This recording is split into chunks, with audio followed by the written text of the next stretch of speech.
اللهم صل على محمد محمد وعجل فرجه. اعوذ باللہ من الشیطان الرجیم. بسم اللہ الرحمن الرحیم. الحمد للہ رب العالمین والصلاة والسلام علی سید الانبیاء والمرسلین حبیب الہ العالمین ابی القاسم محمد. اللہم صل علی محمد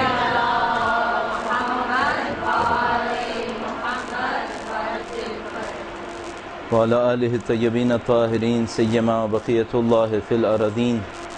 قال الله تعالى في كتابه الكريم بسم الله الرحمن الرحيم ونريد أن نمن على الذين استضعفوا في الأرض ونجعلهم أئمة ونجعلهم الوارثين. ایک بار پھر درود بھیجے گا محمد وعلى محمد.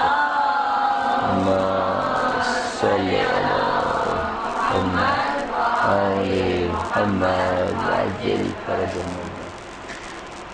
گزشتہ ہفتے ہم نے وقت کے امام کی ذات مقدس کے حوالے سے، ان کے وجود مقدس کے حوالے سے کچھ فرائض آپ کی خدمت میں پیش کیے تھے، اور ارادہ یہ تھا کہ ہم نصرت امام کے حوالے سے جو ہمارے سامنے ایک اہم سوال ہے وہ یہ کہ نصرت کس انداز میں کی جائے، اور نصرت کا جو بہترین تقاضا ہو سکتا ہے وہ کیا تقاضا ہوگا، اس کے بارے میں ہمارا ارادہ تھا کہ آج گفتگو کریں. جب ہم اس موضوع کو تھوڑا سا اور آگے بڑھاتے ہیں تو ہم سوچتے ہیں کہ ہم سمجھ پاتے ہیں کہ نصرت امام بہت مشکل ہے کہ دولت کے ذریعے سے ہو پائے، اور ہم یہ سمجھ پاتے ہیں کہ نصرت امام صرف اسلحے کے ذریعے سے ہونا یہ بھی بہت مشکل ہے. اس کی وجہ یہ ہے کہ بہت دفعہ ایسا ہوا ہے کہ بہت ساری دولتیں کسی خاص مقصد کے لیے جمع ہوئی ہیں اور اس کے بعد صحیح جگہ کام نہیں آئی ہیں. بہت دفعہ ایسا ہوا ہے کہ طاقتیں، توانائیاں کہیں جمع ہوئی ہیں، جمع کرنے والوں کا ہدف کچھ اور تھا لیکن وہ طاقتیں اور توانائیاں کہیں اور کام آ گئی ہیں. اور اس سے ملحق ایک اور گفتگو بھی ہے جو اسی موضوع کو سپورٹ بھی کر رہی ہے، اور ایک علیحدہ موضوع بھی ہے، وہ یہ کہ ہمیں معاشرے میں کون سا کام کرنا سب سے زیادہ مفید لگے گا، کس کام کو انجام دیں تو وہ سب سے زیادہ مفید کام ہوگا. ظاہر ہے کہ یہ خود بخود متصل ہو جاتی ہے اس بحث سے جس کو ہم نصرت امام کی بحث سے تعبیر کر رہے ہیں. آپ معاشرے کے اندر کتابیں چھاپیں، یہ مفید ہے، آرگنائزیشنز بنائیں، ملیٹنٹ ونگز بنائیں، مسلحانہ جدوجہد جس کو ہم لوگ کہیں گے، یا مثال کے طور پر پیسہ بنائیں، لوگوں کو روزگار دیں، لوگوں کو صحت دیں، سماجی امور کے اوپر توجہ دیں، دین کی تبلیغ کریں. کون سا کام زیادہ مفید کام ہوگا اور ان کاموں کے پیچھے ہدف کیا ہے، یہ تیسری گفتگو ہے. بس پہلی گفتگو نصرت امام کے حوالے سے، دوسری گفتگو معاشرے کے اندر کیے جانے والے کاموں کے اعتبار سے کہ ان میں مفید ترین کام کون سا ہو سکتا ہے، اور تیسری بات میں نے کیا خدمت میں عرض کیا آپ کے، ان تمام کاموں کے پیچھے ہدف کیا ہے، حتیٰ امام کی تشریف آوری کے پیچھے ہدف کیا ہے، اصل دنیا کی تشکیل کے پیچھے ہدف کیا ہے، ہم اور آپ جو کچھ کر رہے ہیں اس کے پیچھے ہدف کیا ہے، کائنات کیوں بنی اصلا. تو آپ دیکھتے ہیں ہدف کی بحث کو ہم بہت زیادہ طولانی بحث میں تبدیل کر سکتے ہیں. اور یہ تین موضوعات ہیں، اور ایک موضوع وہ تھا جس کے اوپر پچھلے ہفتے ہم نے اختتام کیا تھا، اور ہم نے آپ کی خدمت میں عرض کیا تھا کہ شاید انسان کی زندگی خلاصہ ہوتی ہے اس کی عادتوں کے اندر. عادتیں بنیادی ترین کام ہے، عادت کو تبدیل کرنا مشکل ترین کام ہے. اور یہ آپ کی خدمت میں عرض ہوا تھا کہ ہم اور آپ جو کچھ اس دنیا کے اندر ہیں تقریباً 100% عادتوں کا نتیجہ ہے، اور جو کچھ برزخ میں ہوں گے شاید سوائے عادتوں کے کچھ نہیں ہوں گے.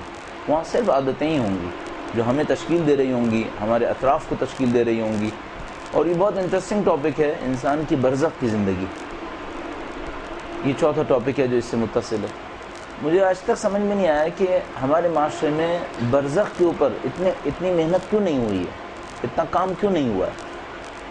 اگر ہم نے دین کے نام پر آخرت کے سمجھنے کے لیے کوئی کام بھی کیا ہے تو ہم نے محشر سے شروع کیا ہے، اور ہم نے یہ سوچا ہے کہ میدان حشر میں یہ ہوگا اور جنت میں، جہنم میں، اور اس وادی کو ہم نے تھوڑا بہت سمجھنے کی کوشش کی ہے. لیکن بہت کم لوگ ہیں جنہوں نے برزخ کے اوپر محنت کی ہے. اور عجیب بات یہ ہے کہ ہمارا یہاں سے نکلنے کے بعد جو پہلا مرحلہ ہے وہ محشر نہیں ہے، وہ برزخ ہے. اور دوسرا ایک عجیب معاملہ یہ ہے کہ شاید ہم میں سے کسی کے پاس بھی توانائی نہ ہو کہ ہم اپنے محشر کے بارے میں، قیامت کے بارے میں کوئی چیز جان سکیں اپنے ذرائع کو استعمال کر کے، وسائل کو استعمال کر کے، لیکن خداوند متعال کی طرف سے یہ راستہ ممکن ہے کہ ہم برزخ کو جان سکتے ہیں اور برزخ کے بارے میں علم حاصل کر سکتے ہیں۔ تو مجھے سمجھ میں نہیں آیا کہ جس سے ہمارا براہ راست تعلق ہے اس کو ہم نے کیوں نظر انداز کیا ہے۔ اور جو مجھے ابھی تک سمجھ میں آتا ہے، اور میں بار بار اپنے اوپر اس لیے رکھ رہا ہوں کہ اگر غلطی میں نے کوئی کی ہے تو وہ میرے اوپر آ جائے گی، جو ابھی تک سمجھ میں آتا ہے وہ یہ کہ شاید ہم برزخ کے ذریعے سے تربیتی امور میں زیادہ مدد لے سکتے ہیں محشر اور قیامت کے مقابلے میں۔ یعنی اگر ہم انسانوں کی نفوس کی تربیت کے حوالے سے گفتگو کریں جنت اور جہنم کی اور میدان حشر کی، شاید اس کی تاثیر نسبتاً کم ہوگی، یا میں اب تک ایسے سمجھ پا رہا ہوں جتنی تاثیر برزخ کی گفتگو کی ہوگی۔ تو مجھے سمجھ میں نہیں آیا کہ ہم نے برزخ کو کیوں نظر انداز کیا ہے، اور اس نظر انداز کرنے کی وجہ سے معمولاً ہمیں دین سمجھنا اور سمجھانا بہت مشکل پڑ رہا ہے۔ اور سمجھنے اور سمجھانے کا میرا مطلب صرف لفظ سمجھنا اور سمجھانا نہیں ہے، یعنی دین کو اپنی روح کے اندر سمجھنا اور دین کو دوسروں کی ارواح کے اندر سمجھانا، یہ ہمیں بہت مشکل پڑ رہا ہے۔ اور اسی خاطر ہمارے لیے بہت مشکل ہو گیا ہے کہ ہم دوسروں کی یا اپنی عادتوں کو تبدیل کر سکیں۔ اس کی وجہ یہ ہے کہ جو مجھے سمجھ میں آتا ہے وہ یہ کہ ہم نے جو تربیت کا انتہائی اہم عنصر تھا یعنی برزخ، اس کو حذف کر دیا، اور اس کو حذف کرنے کے نتیجے میں وہ جو تربیتی امور میں آسانی جہاں سے مل سکتی تھی اب سختی ہے ہمارے پاس۔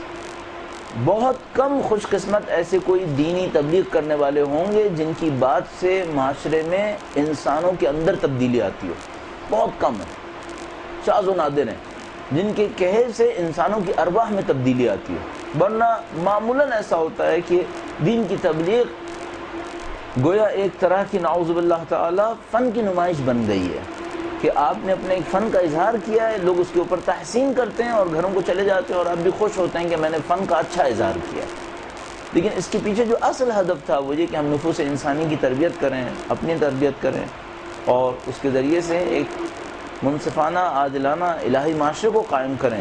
ان اہداف کے اوپر توجہ ہماری بہت کم رہ گئی ہے، اور جب آپ ان اہداف پہ توجہ دینے لگتے ہیں تو آپ کو اندازہ ہوتا ہے کہ دین کی تبلیغ واقعاً مشکل کام ہے۔ نفس انسانی کو تبدیل کرنا بہت مشکل ہے اگر تبدیل کرنے کا ارادہ نہ کر رہا ہو۔ اللہ سے نصرت طلب کرے تو خدا متعال بہت سارے وعدے کرتا ہے، والذین جاہدوا فینا لنہدینہم سبلنا، اور اس طرح کی دسیوں وعدے۔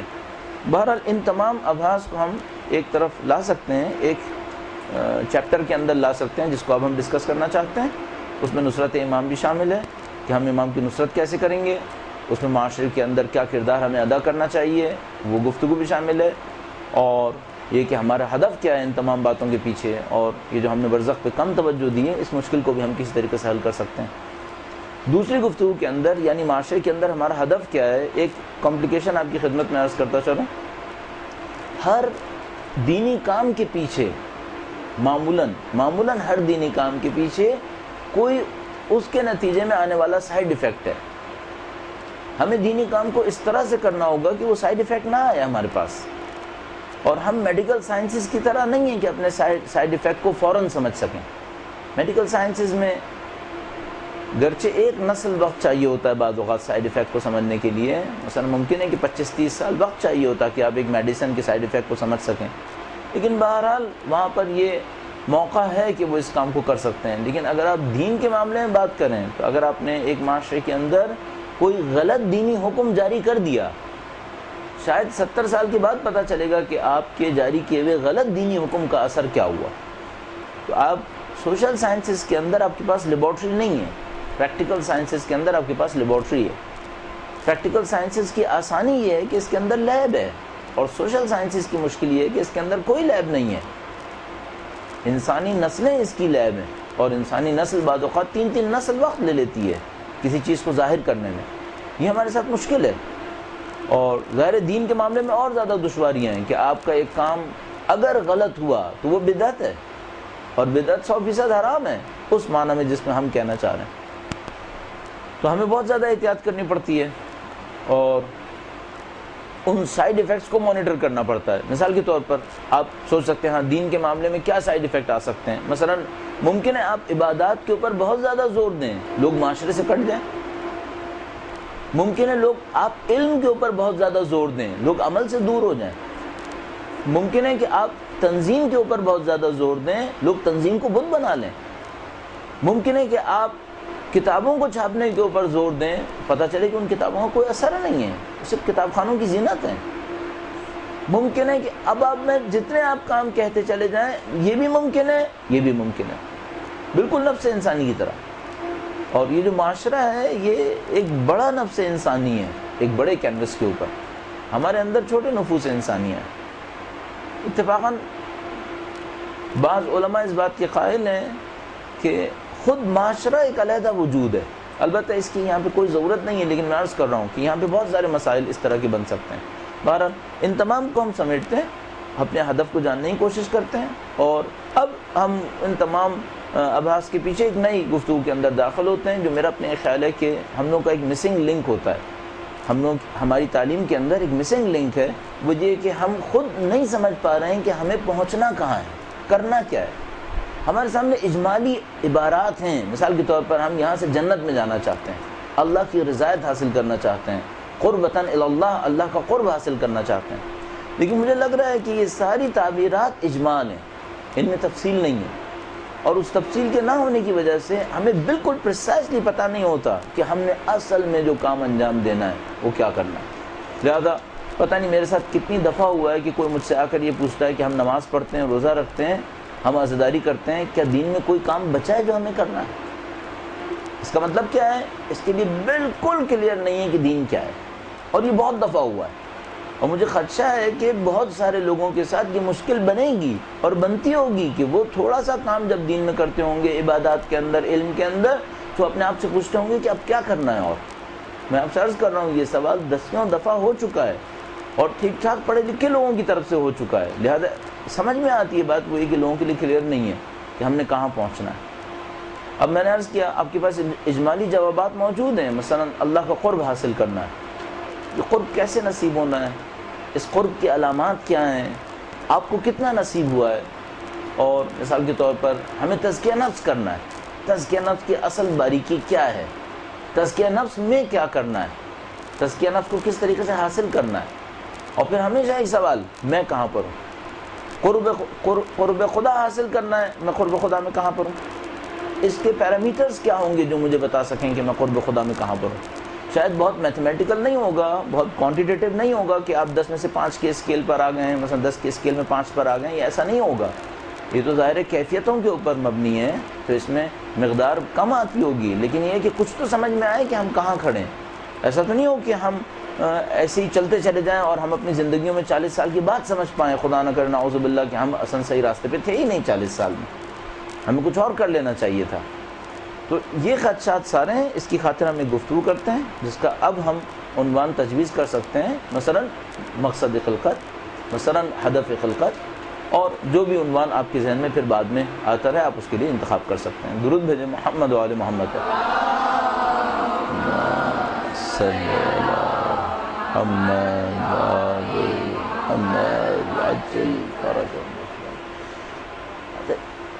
ابھی بھی میں کوشش کر رہا ہوں کہ ہم پس منظر کو بیان کرنے میں بہت دیر نہ لگائیں، کیونکہ گفتگو تھوڑی سی لمبی ہے، تو ایسا نہ ہو کہ ہم پس منظر میں اتنا ٹائم لگا دیں۔ مجھے یقین ہے کہ ابھی بھی بہت ساری چیزیں ہیں جو ابھی بیان کی جا سکتی ہیں اس کے بیک گراؤنڈ کو بیان کرنے میں، لیکن ہم اس کو اسکپ کرتے ہیں، اصل گفتگو کے اوپر آ جاتے ہیں۔ مشکل ہمارے ساتھ یہ ہے کہ جب تک ہمیں اپنی پوزیشن سمجھ میں نہ آئے ہم کنونس نہیں ہو پاتے۔ ایک بچے کو کیا واقعی پتہ ہوتا ہے کہ وہ انٹرمیڈیٹ میں کتنے کریٹیکل ٹائم پہ کھڑا ہوا ہے، اور اگر وہ اس وقت کوئی بلنڈر کر دے تو 50 سال اس کو جھیلنا پڑیں گے، یا 50 سال جھیلنے کو سمجھتا ہے کہ یہ جھیلنے کا مطلب کیا ہے؟ یہ مثال کے طور پر اگر انٹرمیڈیٹ میں اچھا نہیں پڑھ سکا، البتہ میں اس بات کا بہت زیادہ معتقد نہیں رہا ہوں کہ پڑھنے سے اور گریڈ لانے سے بہت زندگی میں کوئی بہت بڑی تبدیلی آئے گی، لیکن بہرحال جو کنونشنل فکر ہے، جو عادتاً فکر ہے، وہ یہی ہے کہ اگر اچھا نہیں پڑھ سکا تو کیا ہوگا؟ اچھے پروفیشنل کالج میں نہیں جائے گا، اچھے پروفیشنل کالج میں نہیں جائے گا، اس کے بعد اچھی پروفیشنل ایجوکیشن نہیں لے پائے گا، اس کے بعد کیا ہوگا؟ اس کو چھوٹی موٹی جابس کرنی پڑیں گی، کتنے سال تک؟ 40 سال تک، اور اس 40 سال میں یہ ہر روز شاید اپنے آپ کو کوس رہا ہوگا کہ میں کہاں پھنس گیا، اور نہیں معلوم کتنی دفعہ مادی اعتبار سے قتل ہوتا ہوگا کہ میں یہ کرنا چاہتا ہوں لیکن نہیں کر سکتا، یہ میری ضرورت ہے، میں اس کو پورا نہیں کر سکتا۔ اگر اس سے کوئی پوچھے کہ جو 40 سال تم نے مصیبت اٹھائی ہے یہ اس وجہ سے اٹھائی ہے کہ انٹرمیڈیٹ کے 2 سال تم نے صحیح نہیں گزارے تھے، صحیح ہے، تو یہ اس کا ذہن قبول نہیں کر پائے گا، بعد میں سمجھ جائے گا، اس وقت نہیں مانے گا، صحیح۔ ہمیں اپنی پوزیشن سمجھ میں آنی چاہیے، اگر ہمیں اپنی پوزیشن سمجھ میں آ جائے ہم بہت ساری چیزوں پہ آسانی سے کنونس ہو سکتے ہیں۔ لیکن مشکل یہ ہے کہ یہ دنیا دارالغرور ہے، دھوکے کی دنیا ہے۔ یہ جو دھوکے کی دنیا ہے یہ سمجھنے نہیں دیتی کہ ہماری پوزیشن کیا ہے۔ یہ قرآن کریم کا عنوان جو اس دنیا کی جو قرآن کریم نے تجویز کیا دارالغرور، یہ انتہائی بلیغ عنوان ہے۔ اس دنیا میں دھوکہ بہت ہے، پتہ نہیں کتنے اقسام کے دھوکے۔ ان دھوکوں میں سے ایک دھوکہ یہ ہے کہ یہ ہمیں اپنی اوور آل پوزیشن سمجھنے نہیں دیتی۔ یعنی یہ دھوکہ کیا دیتی ہے؟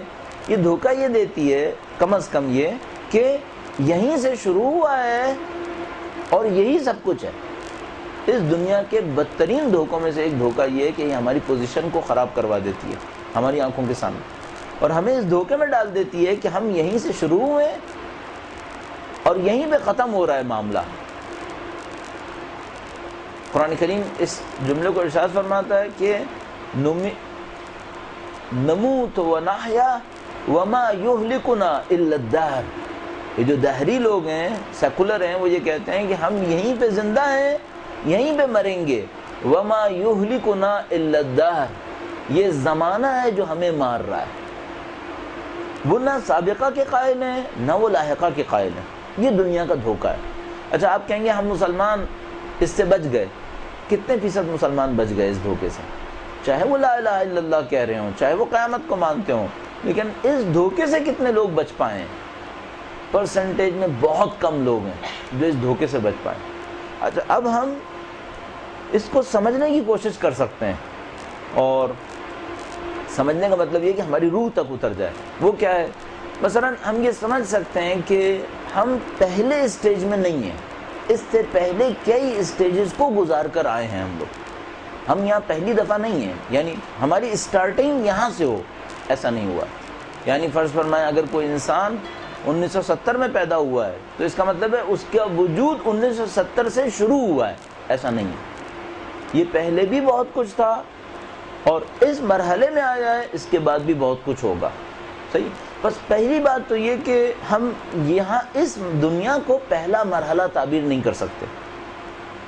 اچھا اس سے پہلے کیا مرحلے گزرے ہیں؟ حقیقت یہ ہے کہ بہت زیادہ نہیں جانتے کیا مراحل گزرے ہیں۔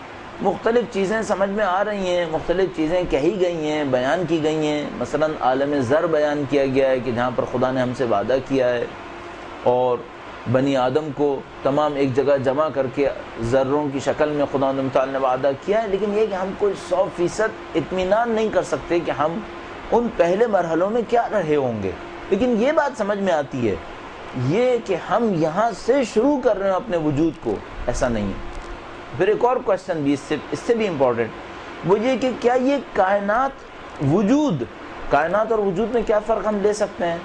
ایک دفعہ ہم اصطلاح استعمال کرتے ہیں دنیا کا مطلب ہے یہ گلوب جس کے اوپر میں اور آپ زندگی گزار رہے ہیں، جو سولر سسٹم کے کئی پلانٹس میں سے ایک پلانٹ ہے، ایک سیارہ ہے، صحیح، اس کو ہم دنیا کہتے ہیں۔ اس کے بعد ہم کہتے ہیں کائنات، تو یہ دنیا اور جتنی بھی دنیایں ہیں ہمارے پاس جو نہیں معلوم کتنی ہیں، کئی لاکھ لائٹ ایئرز تک وجود ہے، مادی وجود، کئی لاکھ لائٹ ایئرز تک مادی وجود موجود ہے ہمارے پاس۔ ہمیں نہیں معلوم کہ یہ دنیا کتنی وسیع ہے، اور حقیقت یہ ہے کہ اگر کوئی صرف اسی کے اوپر محنت کرنا شروع کر دے کہ صرف یہ سمجھنے کی کوشش کرے دنیا کتنی وسیع ہے، تو ہم لوگ پوری دنیا کے اندر، یہ کائنات کتنی وسیع ہے، تو ہم لوگ کائنات کے اندر ایک قطرے سے زیادہ نہیں ہے۔ یعنی ہمارا جو گلوب ہے، ہماری جو دنیا ہے، پلانٹس، یہ پلانٹ پوری کائنات کے پلانٹس کے اندر ایک ڈراپ آف واٹر سے زیادہ حیثیت نہیں رکھتا ہے۔ اتنے پلانٹس ہیں، اتنی وسیع دنیا ہے۔ اچھا ابھی ہم کہہ رہے ہوں گے تو آپ میں سے شاید کوئی سوچ رہا ہوگا کہ یہ مبالغہ آرائی پر مبنی جملہ ہے، اس سے زیادہ بڑے ہوں گے۔ نہیں، اس سے زیادہ بڑے نہیں ہیں۔ ہم لوگ سمندر کے قطرے میں جیسے ایک قطرے کے اوپر بیٹھے ہوئے ہیں، اس طرح سے اتنی وسیع کائنات ہے۔ بس یہ کائنات ہو گئی۔ ایک دفعہ ہم کہتے ہیں وجود کائنات سے زیادہ وسیع ہے۔ کیوں؟ کیونکہ وجود کے اندر غیر مادی وجود بھی آ جاتے ہیں. وجود کے اندر خود خدا بھی آتا ہے، وہ بھی وجود ہے، عدم تو نہیں ہے نا. وجود در مقابل عدم ہوتا ہے. بس ہم 3 لیول پر بیان کر سکتے ہیں. ایک ہم کہتے ہیں دنیا جو ہمارا گلوب ہے، پلانٹ ہے. ایک ہماری کائنات ہے، یہ کائنات جو مادی کائنات ہے بہت وسیع ہے، اور میں نے بتایا کئی لاکھ لائٹ ایئرز تک ہے. کب بنی تھی یہ کائنات؟ اندازہ ہے لوگوں کا کہ 15 ارب سال پہلے، 15 ارب سال پہلے یہ کائنات بنی ہوگی. اور اندازاً 5 ارب سال پہلے وہ سولر سسٹم بنا ہوگا جس کے اندر میں اور آپ اس وقت زندگی گزار رہے ہیں. یعنی یہ سورج جو ہمارا سورج ہے، اور یہ سیارہ جس کے اوپر ہم لوگ زندگی گزار رہے ہیں. یہ جو کائنات ہے جس کو بنے ہوئے 15 ارب سال ہو گئے ہیں، کیا یہ کائنات وجود کا آغاز ہے؟ یہاں سے وجود شروع ہوا ہے. 15 ارب سال پہلے وجود شروع ہوا ہے، جبکہ وجود میں خود خدا بھی شامل ہے. اس کی تو کوئی حد ہی نہیں ہے. اس کا مطلب یہ ہے کہ وجود پتہ نہیں کب سے ہے. اب آپ تصور فرمائیے، نہ ہم اس دنیا میں آنے والے جب آتے ہیں تو پہلا مرحلہ ہوتا ہے، ہم اس سے پہلے بھی مراحل میں تھے، اور نہ یہ کائنات وجود کا پہلا مرحلہ ہے. نہیں، اس کائنات سے پہلے بھی بہت کچھ ہے. صحیح ہے. اور اس کائنات کے پیچھے بھی بہت کچھ ہے جس کا اس سے کوئی تعلق نہیں ہے. وہ بالکل انڈیپینڈنٹ ہے، کیونکہ وہ مادے پہ نہیں ہے، اور یہ ساری کائنات مادے کے اوپر ہے.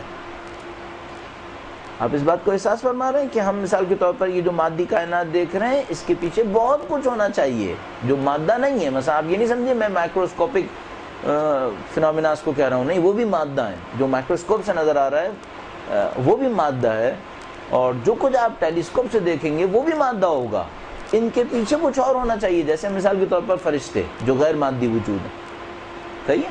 بس 2 باتیں اپنے ذہن میں ہم رکھ سکتے ہیں، نہ میرا یہاں پر آنا میرے وجود کا پہلا مرحلہ ہے، میں اس سے پہلے بھی کہیں تھا، اور نہ یہ جو مادی زندگی ہے، یہ جو مادی کائنات ہے جس کو بنے ہوئے 15 ارب سال ہوئے ہیں، یہ وجود کا پہلا مرحلہ ہے. اس کے علاوہ بھی ہے، بہت ہے. اب ہماری حیثیت کیا ہے؟ ہماری حیثیت یہ کہ ہم کچھ سفر طے کر کے آئے ہیں اور ایک اسٹیج میں آئے ہیں. یہ جو اسٹیج ہے یہ کتنے سال کا ہے؟ یہ لگ بھگ 60 65 سال 70 سال انسانی زندگی کے اوسط کے حساب سے، اوسطاً اتنا ہے. اس کے بعد کیا ہوگا؟ کیا ختم ہو جائے گا؟ نہیں ختم ہوگا. اس کے بعد لمبی داستان ہے. یہ تو شاید تمام انسانی وجود کے اندر جو بھی انسان اس سے پہلے بھی تھا اس کے بعد بھی ہوگا، یہ اسٹیج سب سے چھوٹا اسٹیج ہے. یہ جو دنیا ہے یہ سب سے چھوٹا اسٹیج ہے اور سب سے پست اسٹیج ہے. اس کو لہذا اس کو دعائے ندبہ نے کیا کہا تھا؟ الدنیا دنیا، یہ دنیا پست جگہ ہے. یعنی ہم لوگ اس کی تعبیر کرتے ہیں اور اس کو ایک دائرے سے ہم تعبیر کرتے ہیں. شاید میں نے پچھلی دفعہ آپ کی خدمت میں عرض کیا ہو، اور مجبور ہوں کہ اس کو میں ڈرا کر دوں آپ کے سامنے تاکہ آسانی ہو جائے گی. جب ہم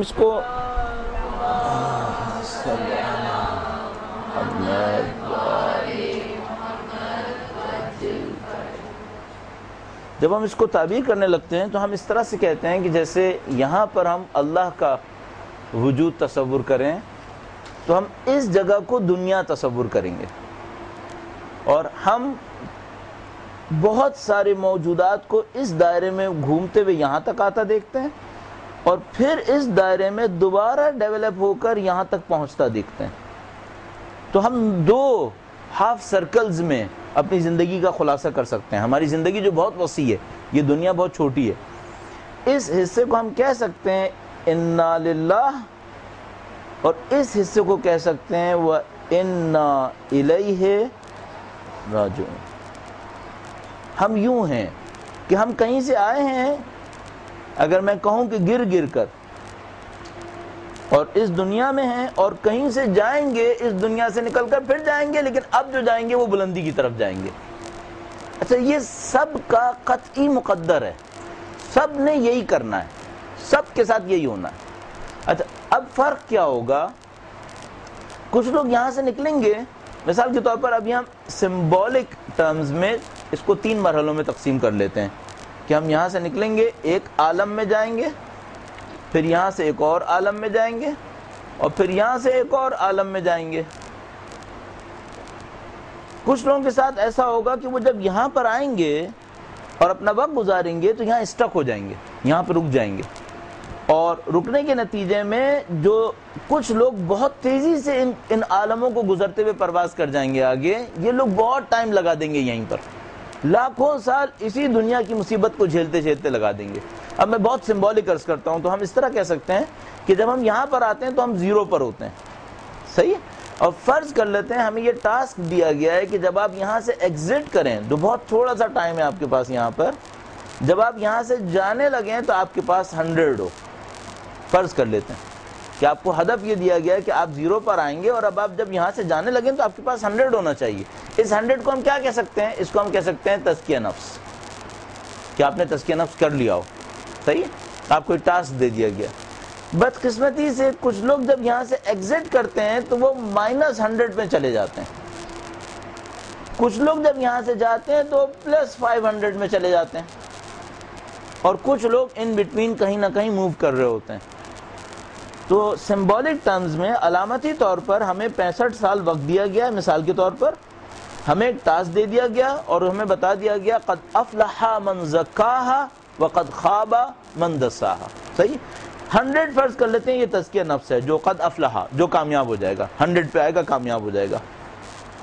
الا من اتى اللہ بقلب سلیم، سوائے ان لوگوں کے جو قلب سلیم کے ساتھ اللہ سے ملاقات کریں گے۔ تو 100 وہ مارک رکھ لیتے ہیں جس پہ ہمیں ایگزٹ کرنا ہے۔ تو کچھ لوگ کیا ہو جائیں گے؟ نعوذ باللہ، زیرو پر آئے تھے اور -100 پہ ایگزٹ کر گئے۔ یہ وہ کون لوگ ہوں گے؟ یہ وہ لوگ ہوں گے جن کی عادات ان کو جانوروں میں تبدیل کر چکی ہیں، یہ اپنے آپ کو نہیں سنبھال پائے، اس دارالغرور نے ان کو دھوکہ دے دیا، اور دارالغرور کے دھوکے کے نتیجے میں یہ جو انسان بن کر آئے تھے اور اعلیٰ پائے کا انسان بن کر ان کو نکلنا تھا، یہ انسان بن کر آئے اور جو ایگزٹ کیا تو جانور بن گئے، صحیح ہے؟ اچھا، اب یہ جو جانور بنے تو اب یہ کس جگہ پہ گئے؟ اب یہ آئے سیکنڈ فیز کے اندر، مثال کے طور پر اس دنیا سے نکلے، اس سیکنڈ فیز میں آ گئے۔ اس سیکنڈ فیز کا نام آپ کیا دینا چاہتے ہیں؟ آپ برزخ کہہ رہے ہیں، صحیح؟ اچھا، اب جب یہ برزخ میں آئیں گے تو کیا ہوگا؟ ہم ایزیوم کر لیتے ہیں دو انسانوں کو، ایک وہ آدمی ہے کہ جو گیا ایگزٹ کیا اس نے -100 کے اوپر، یعنی نعوذ باللہ تعالی شکل انسانی سے محروم ہو گیا ہے اور جانور کی شکل میں تبدیل ہو گیا ہے، اور -100 کا مطلب ہم یہ لے رہے ہیں کہ ایک جانور کی شکل اس نے اختیار کر لی ہے۔ کیوں؟ اس کے اندر ایک عادت ایسی تھی جو جانوروں کی عادت تھی۔ اب اس کے ساتھ یہ ہوگا کہ یہ برزخ میں جائے گا، پہلے تو اس جانور کی شکل کی سزا گزارے گا، اور میں سزا بتاتا ہوں کہ کیا سزا کا کانسیپٹ کیا ہے۔ ممکن ہے کوئی سوال کرے ابھی میدان حشر آیا نہیں ہے، سزا کہاں سے ہو جائے گی؟ ابھی میدان حشر آیا نہیں ہے، برزخ کے بعد ہم کچھ اور کہنا چاہ رہے ہیں، تب اس کے بعد ہم سوچ رہے ہیں کہ سزا شروع ہوگی۔ تو میں عرض کروں گا اس کا کانسیپٹ کیا ہے۔ تو یہ جو -100 پہ گیا ہے، پہلے تو یہ ہوگا کہ یہ جو مائنس میں گیا ہے اس کی سزا لے گا، اپنے مارک کو اس جانور کی شکل سے چھڑوانے کے نتیجے میں، چھڑوانے کے سلسلے میں اس کو پتہ نہیں کتنے سال وقت گزارنا ہے وہاں پر۔ اچھا، جب یہ جانور کی شکل سے جان چھڑا لے گا تو کہاں پہنچے گا؟ اب پھر زیرو پر آ گیا۔ کہاں پر آیا؟ جہاں پر یہ اس دنیا میں آیا تھا، صحیح ہے؟ اچھا، اور اس کو ایگزٹ کرنا تھا 100 کے اوپر، پھر دوبارہ برزخ میں رہے گا اور جل جل کے کڑ کڑ کے وہ 100 اچیو کرے گا جس پہ اس کو ایگزٹ کرنا تھا، صحیح ہے؟ اب برزخ سے فارغ ہو جائے گا؟ نہیں، اب جو برزخ میں اس کو 100 اچیو کرنا تھا اس کا دور شروع ہوگا۔ اس کا مطلب ہے یہ لاکھوں سال برزخ میں ہے، اس کی برزخ ختم نہیں ہو رہی ابھی۔ اچھا، یہ وہ ہے جو -100 پہ ایگزٹ کر گیا ہے۔ ہمارے پاس تصوراتی طور پر تھیوریٹیکلی کم از کم 7 جانوروں کی شکلیں اس پر آ سکتی ہیں، 7 جانوروں کی شکلیں اس کے اوپر آ سکتی ہیں۔ اس کا مطلب ہے کہ ہم تھیوریٹیکلی سوچ رہے ہیں کہ -700 پر ایگزٹ کر سکتا ہے یہ۔ اچھا، اگر یہ 7 جانوروں کی شکل کے ساتھ ایگزٹ کر گیا پھر کیا ہوگا؟ اب اس کو پہلے -700 کو کور کرنے کے لیے لاکھوں سال گزارنے، اور ان کی عذابوں کو جھیلتا رہے، جس کی شکل میں ابھی آپ کی خدمت میں عرض کروں گا، پھر زیرو پہ پہنچے گا، اور اس کے بعد پھر زیرو سے وہ 100 کراس کرے گا جو اس دنیا میں کر لینا چاہیے تھا، اس کے بعد برزخ کے اس 100 کو لے گا جو اس نے برزخ میں کرنا تھا۔ نتیجہ یہ کہ اس کا نہیں معلوم کیا ہونا ہے اس کے ساتھ، صحیح ہے. اچھا جب یہ سب سے فارغ ہو جائے گا اب کہاں جائے گا؟ اب میدان حشر میں جائے گا. اب سوال جواب شروع ہوگا. آپ سمجھ رہے ہیں آپ کے سامنے راستہ کتنا لمبا ہے؟ ہم نے یہ نہیں سمجھا ہے. ہمارے سامنے قطعاً کلیئر نہیں ہے کہ ہم کیا کر رہے ہیں, ہم کس جگہ پر آئے ہوئے ہیں. اگر ہمارے سامنے کلیئر ہو کہ ہم کس جگہ پر ہیں تو ہم لوگ سوائے ان مراحل کے کچھ نہیں سوچیں گے. اچھا اس کو ہم آخرت تعبیر کرتے ہیں. ہماری جو ویکیبلری اس سوسائٹی کے اندر بنی ہوئی ہے اس کا مطلب آخرت اس کی شروع ہوتی ہے میدان حشر سے. یہ آخرت ہے, اس کے بعد کے مرحلے بھی آخرت ہیں, لیکن آخرت کا پہلا مرحلہ یہ ہے. آخرت کے دو مطلب لے سکتے ہیں آپ. آخر سے لے سکتے ہیں یعنی دوسرا والا, ایک یہ والا ہے اور اس کے بعد والا اس کا دوسرا والا, تو یہ دوسرا والا برزخ آخرت ہے. اور دوسرا آخرت کا مطلب لے سکتے ہیں آخری والا, تو یہ دنیا مثال کے طور پر اب تک کا یہ تھا اور اب آخری والا اسٹیج شروع ہو گیا. ہر صورت میں برزخ آخرت ہے. اور میں نے آپ کی خدمت میں عرض کیا ہمارا پہلا قدم یہاں سے نکلنے کے بعد برزخ میں ہے. اور شاید یہ جملہ بھی مسامحہ ہے کہ یہاں سے نکلنے کے بعد پہلا قدم برزخ میں. اصل برزخ ہمارے ساتھ چل رہی ہے. مشکل یہ ہے کہ ہمیں برزخ نظر نہیں آ رہی ہے. ہمارا قدم برزخ میں نہیں جائے گا, ہماری آنکھیں برزخ دیکھیں گی. اصل میں مرنے کے بعد صرف یہ ہوگا اور کچھ نہیں ہوگا. ہم مریں گے اور وہ آنکھیں جو ہماری دنیا کی آنکھیں تھی برزخ نہیں دیکھ پا رہی تھیں, اچانک مرنے سے کچھ پہلے آخرت برزخ دیکھ پائیں گی. تو ہم برزخ میں گویا داخل ہو گئے. ورنہ پریکٹیکلی اس وقت بھی ہم برزخ میں ہیں, پریکٹیکلی اس وقت بھی برزخ میں ہیں. اور میں اس کی تعبیر ابھی آپ کی خدمت میں عرض کرنے کی کوشش کرتا ہوں. اچھا اب ہمارے سامنے یہ کویسچن ہے, ہم یہاں سے ہیں اور وہاں تک جا رہے ہیں, اور تھوڑا سا میں اس کو اور آپ کی خدمت میں ایلیبوریٹ کر دوں ایک اور ٹاپک چھیڑ کر, وہ بھی آپ کے کہیں کام آ سکے گا. اور ان دونوں کو جب آپ ملائیں گے تو ایک اچھا کمبینیشن بن جائے گا آپ کا وجود انسانی کو سمجھنے میں. ہم لوگوں نے, ہماری دنیا نے وجود کو سمجھنے پر, انسانی وجود کو سمجھنے پہ محنت نہیں کی ہے. اشیاء کے وجود کو سمجھنے پہ بہت محنت کی ہے. ہم نے فزکس کو سمجھنے پہ محنت کی ہے کہ میٹر کیا ہے. ہم نے کیمسٹری میں کیمیکلز کو سمجھنے پہ محنت کی ہے. ہم نے ایسٹرونومی میں آسمانی وجودات کو سمجھنے پہ محنت کی ہے. لیکن اپنے وجود میں سے سوائے جسم کے کسی چیز کو سمجھنے پہ محنت نہیں کی. یہ ہمارے علم کا نقص ہے جو اس وقت ہم مبتلا ہیں, جس کے اندر کہ ہماری جتنی یونیورسٹیز ہیں hundreds of billions of dollar وہ صرف جسم اور اجسام کو سمجھنے کے اوپر محنت کر رہے ہیں. اور وہ وجود انسانی کے اہم ترین پہلو یعنی اس کی زندگی, اصل زندگی, اس کو سمجھنے پہ محنت نہیں کر رہے. یہ ڈرا بیک ہے ہمارا. اور بدقسمتی سے ہم لوگ جو دیندار لوگ ہیں ہم بھی محنت نہیں کر پا رہے. ہم بھی بجائے یہ کہ ہم اصل وجود کو پہلے سمجھنے کی کوشش کریں کہ ہمارا اصل وجود کیا وجود ہے, اس کے بجائے ہم کچھ ایسے موضوعات کو سمجھنے کی کوشش کر رہے ہیں جو اس کو سمجھنے کے بعد ہمیں سمجھ میں آ جانے چاہیے تھے. نتیجہ ہمیں سمجھ میں نہیں آ رہا نماز سے ہوگا کیا, اور ہم بعض اوقات اپنے آپ کو کنونس نہیں کر پاتے کہ ہم نماز کیوں پڑھیں.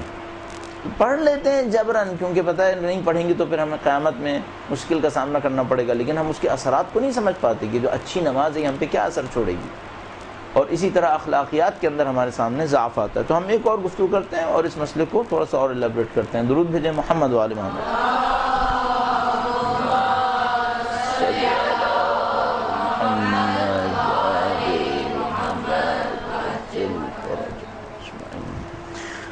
اس جملے کو ذہن میں رکھیے گا, انا للہ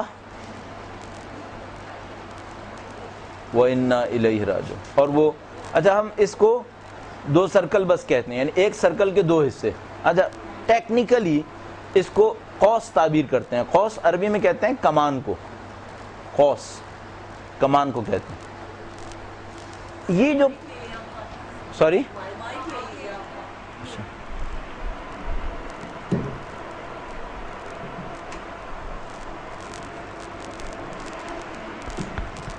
اس کو ہم قوس تعبیر کرتے ہیں. یہ کمان ہے, ٹھیک ہے. اور یہ جو کمان ہے جو یہاں پہ نیچے گر رہی ہے اس کو ہم قوس نزول تعبیر کرتے ہیں, نازل ہونے والی کمان. اور یہ جو کمان اوپر جا رہی ہے اس کو ہم قوس صعود تعبیر کرتے ہیں, یعنی چڑھنے والی یا اوپر جانے والی کمان. صحیح. اور ان بٹوین جو ایریا ہے اس کو ہم دنیا تعبیر کر رہے ہیں. ظاہر ہے اب ہم اس کو تھوڑا سا اپنی نظر میں رکھتے ہوئے ایک گفتگو کی طرف جاتے ہیں. وہ جو اعلیٰ ترین وجود ہے جس کے اندر کوئی نقص نہیں ہے، کوئی عیب نہیں ہے، ہمیشہ سے ہے، ہمیشہ رہے گا، اور ہر چیز کا کمال ہے، وہ پروردگار عالم ہے. صحیح، اس کو ہم کہیں گے کمال مطلق. صحیح، اس میں ہر چیز کا کمال ہے اپنے پرفیکشن کے اوپر، ہر چیز کا کمال، ہر کمال انتہا کے اوپر. صحیح، یہ جو خدا ہے، یا اس کو ہم کمال مطلق تعبیر کرتے ہیں، اور اپنے اسی کمال مطلق کی وجہ سے یہ واجب الوجود بھی ہے. اس کا وجود قطعی ہے، اس کے وجود میں کسی اور سہارے کی ضرورت نہیں، واجب الوجود ہے. صحیح. بس میں ایک بات اور فقط بیچ میں عرض کرتا چلوں. ہم لوگوں کے ذہن میں یہ ہے کہ پتہ نہیں کئی غلطیاں ہم لوگوں کے ذہن میں آئی ہوئی ہیں، ہماری سوسائٹی کے ذہن میں. وہ یہ کہ ہمارے ذہن میں ہے کہ جیسے ہر ممکن الوجود کبھی نہیں تھا اور بعد میں ہوگا. یہ ضروری نہیں ہے. کئی ممکن الوجود ایسے ہو سکتے ہیں جو قدیم ہوں. اس کو اپنے ذہن میں رکھیے گا کبھی، اور آپ نے شاید کچھ نے پڑھا ہوا ہوگا. جو خدا نے متعال واجب الوجود ہے، کمال مطلق ہے، اس نے اس کے کمالات میں سے چند کمالات میں آپ کی خدمت میں عرض کرتا ہوں. مثال کے طور پر اس کے کمالات میں سے ایک کمال یہ کہ یہ خلاق ہے، خلق کرتا ہے. خلق اس کی گویا عادت ہے. البتہ عادت اچھا لفظ نہیں ہے اللہ کے لیے کہنا، خدا نے متعال کی ذات ہے. یہ اس کا ایک کمال اس کا علم ہے، اس کا ایک کمال اس کی سخاوت ہے، سخی و جواد ہے، اور اس کا ایک کمال اس کی قدرت ہے، یہ قدیر ہے. خلاق ہے، علیم ہے، جواد ہے اور قدیر ہے. صحیح. ان چار صفتوں کے ہوتے ہوئے ایک قانون بنتا ہے. وہ قانون کیا بنتا ہے؟ ہر وہ چیز جس کے خلق کا امکان ہو وہ خلق کر دے گا، اور خلق ہو چکی ہے. بس ہر وہ چیز، ہر وہ وجود، ٹیکنیکلی اسپیکنگ، ہر وہ وجود جس کے خلق کا امکان ہوا، خلق ناممکن نہ ہو، خدا خلق کر دے گا اور وہ خلق ہو چکا ہوگا. ختم. مثال کے طور پر کیا خدا کوئی ایسی مخلوق خلق کر سکتا ہے جس میں اللہ کے تمام کمالات شامل ہوں، اللہ کے سارے کمال ہوں، صرف ایک کمی ہو؟ خدا خالق. اب دو خالق تو نہیں خلق کر سکتا نا. یعنی خدا یہ تو نہیں کر سکتا کہ میں ایک کو خلق کروں گا اور وہ مخلوق نہیں ہوگی. نہیں، اب اگر خدا خلق کرے گا تو وہ خالق نہیں ہوگی، مخلوق ہی رہے گی. ٹھیک ہے نا. تو کیا خدا ایسی مخلوق خلق کر سکتا ہے جس میں خدا کے سارے کمالات ہوں؟ ہاں، ہو سکتا ہے. خدا اپنے سارے کمالات کسی مخلوق کو دے دے. صحیح ہے، نہ کہ تفویض کر دے کہ میرے پاس ختم تیرے پاس چلے گا. نہیں، ایسا نہیں. عطا کر رہا ہے. ٹھیک ہے، عطا کرتا ہے. اس مخلوق کے اندر خدا کے سارے کمالات آ جاتے ہیں، اور پھر بھی وہ مخلوق ہے. خالق تو نہیں بن سکتا، یہ تو ناممکن ہے. ٹھیک ہے نا. خالق نہیں بن سکتا کیا مطلب؟ یعنی وہ اپنے وجود میں مخلوق نہ رہے، یہ نہیں ہو سکتا. چونکہ خدا نے خلق کیا، مخلوق تو وہ رہے گا ہمیشہ. ٹھیک ہے. یہ ذات کیا ممکن ہے؟ ہاں ممکن ہے. کون ہے پھر یہ؟ ہم کہہ سکتے ہیں اللہ کے نبی ہیں. صحیح ہے.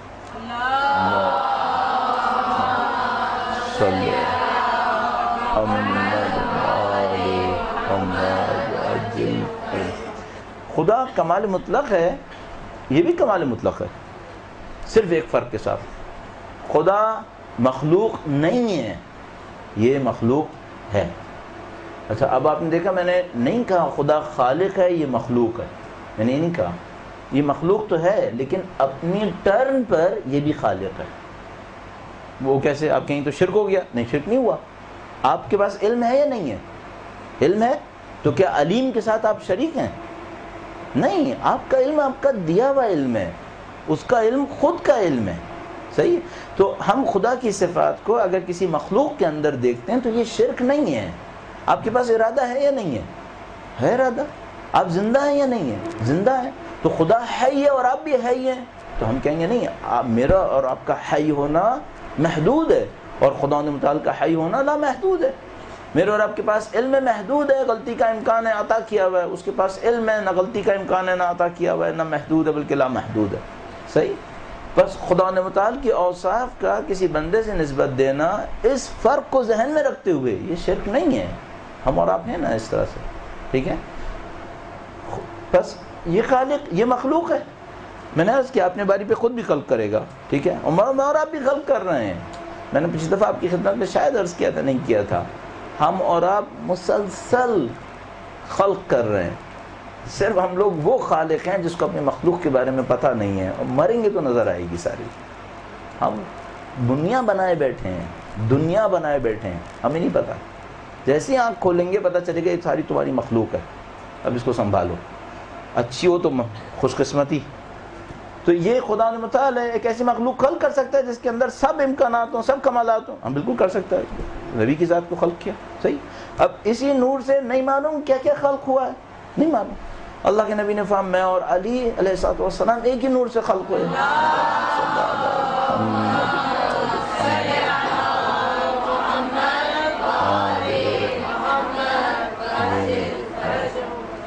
ہمیں کچھ نہیں معلوم. مثلا انوار طاہرہ اہل بیت اطہار علیہ السلام کس مراحل پر ہیں، یہ ہماری گفتگو میں شاید نہیں آنی چاہیے، ہمیں پتہ بھی نہیں ہے.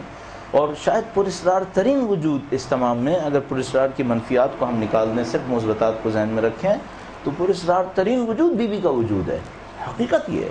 ہم لوگ بالکل، میں نہیں سمجھتا کسی کے پاس بھی یہ کوئی امکان رہا ہو کہ ہم یہ سمجھ پائیں کہ اس درجات وجودی کے اندر ان کا مرحلہ کیا ہے.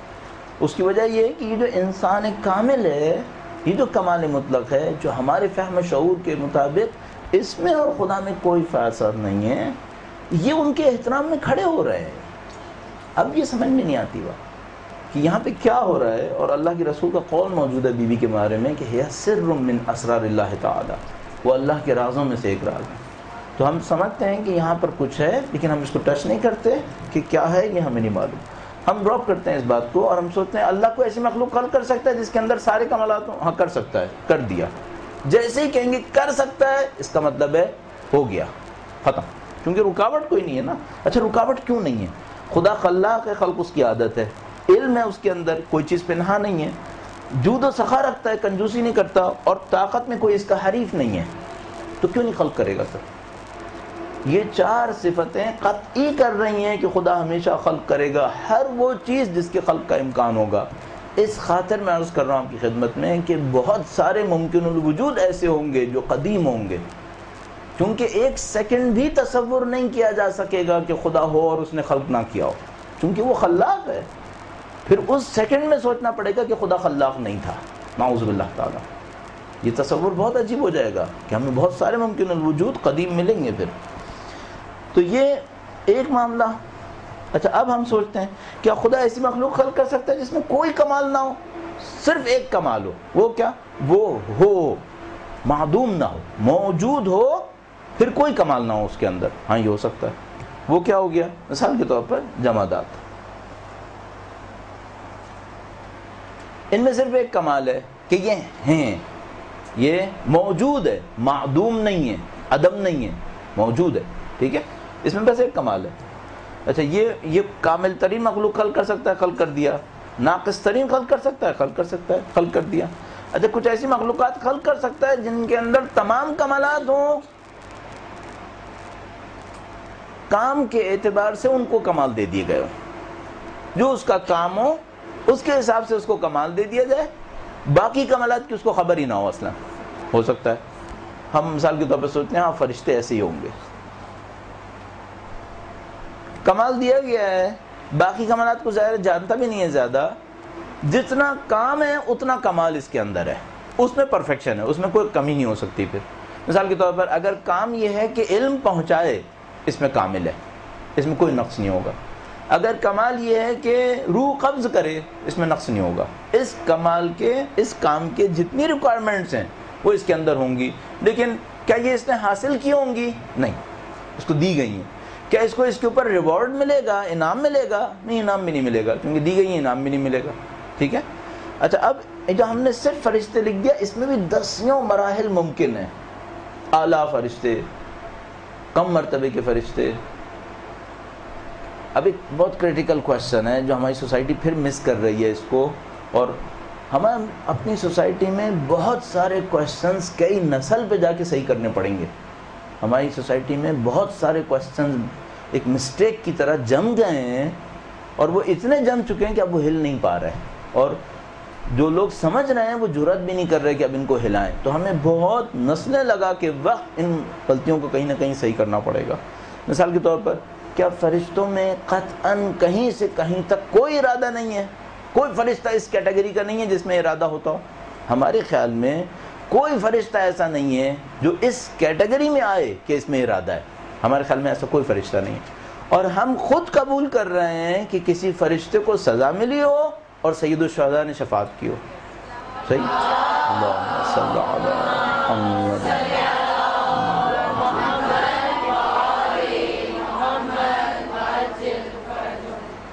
اچھا، ایک طرف سے ہم یہ کہہ رہے ہیں ہمارے نزدیک کوئی فرشتہ اس کیٹیگری میں نہیں آتا جس میں ارادہ ہو، اور پھر اس فرشتے کو سزا کیسے مل سکتی ہے؟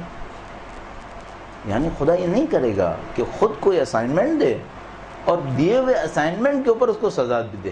کیسے ہو سکتا ہے؟ یہ جو واقعہ یہ اچھا واقعہ ہے اس بات کی نشاندہی کے لیے کہ یقیناً فرشتوں میں کوئی کیٹیگری ایسی ہونی چاہیے، چاہے کم چاہے پس، جس کے اندر ارادے کا کوئی شائبہ ہونا چاہیے. ارادہ نہ ہو جیسا انسانوں کے اندر ہے، کوئی شائبہ ضرور ہونا چاہیے. اسی طریقے سے ہماری انڈرسٹینڈنگ میں کوئی جانور ایسا نہیں ہے جس کے اندر ارادے کا کوئی شائبہ ہو. ہماری انڈرسٹینڈنگ میں اچھا واقعاً ایسا ہی ہے؟ اگر ایسا ہی ہے تو خدا نے کیوں اللہ کے نبی نے کہا حضرت سلیمان نے کہ میں حدود کو ذبح کر دوں گا؟ کیوں؟ اگر اس میں ارادے کا کوئی شائبہ ہی نہیں ہے تو سزا بلا ارادہ مخلوق کے اوپر جاری کیسے کی جا سکتی ہے؟ کیا کوئی نبی پتھروں کے اوپر سزا جاری کرے گا، قصاص جاری کرے گا؟ اور اس کے بعد وہ ہدہد آئے اور قوم کے اوپر دلیل دے کہ اس خدا کو خلق نہیں، عبادت نہیں کرتے جس نے ان کو خلق کیا ہے. یعنی اللہ کی عبودیت کے اوپر دلیل لائے اللہ کی خالقیت سے، اور اس کے بعد ہم کہہ رہے ہیں نہ اس کے اندر عقل ہے نہ اس کے اندر ارادہ ہے. سزا بھی ملتی ہے، دلائل بھی اقامے کرتا ہے اللہ کی توحید کے اوپر، عبودیت کے اوپر، اور ہم کہہ رہے ہیں نہ اس میں عقل ہے نہ اس میں ارادہ ہے. یہ کہاں سے تصور آ رہا ہے؟ ہم یعنی ہم سمجھ میں نہیں آ رہی بات. اس کا مطلب یہ سمجھ میں آتی ہے اجمالاً وہ یہ کہ فرشتوں میں کوئی کیٹیگری ہونی چاہیے، چاہے کم ہی صحیح، جس میں نہ پورا ارادے کا کوئی شائبہ ہونا چاہیے، ورنہ وہ واقعہ صحیح نہیں ہونا چاہیے پھر. اور اتفاقاً وہ واقعہ مضبوط ہے. اور یہ جو قرآن کریم کی حضرت سلیمان اور حدود کے درمیان مکالمہ ہے، یہ قطعاً ثابت کر رہا ہے کہ جانوروں کے اندر ارادے کا کوئی شائبہ اور عقل کا کوئی شائبہ ضرور ہونا چاہیے. شائبے کا مطلب ہے کم از کم جھلک، کوئی نہ کوئی جھلک، یعنی سایہ ضرور ہونا چاہیے. ٹھیک ہے، نہ وہ ارادہ ہو جو انسانوں کے اندر ہے. ٹھیک ہے، بہرحال ہم نے کم سے کم فرشتوں کو ایسے سمجھا ہے تو ہم نے اس کو یہاں پہ لکھ دیا. اب کچھ مخلوقات ایسے خلق ہو سکتی ہیں، کوئی مخلوق ایسی خلق ہو سکتی ہے جس کے اندر تمام کمالات ہوں، ہم نے عرض کر دی. کوئی مخلوق ایسی خلق ہو سکتی ہے جس کے اندر کوئی کمال نہ ہو سکتی ہے، وہ بھی عرض کر دی جمادات. کوئی مخلوق ایسی خلق ہو سکتی ہے کہ ویسے تو وہ زیرو ہو، کوئی کمال نہ ہو، اس کے اندر ایک کمال ہو بس. یہ بھی ہو سکتی ہے، ہاں ہو سکتی ہے.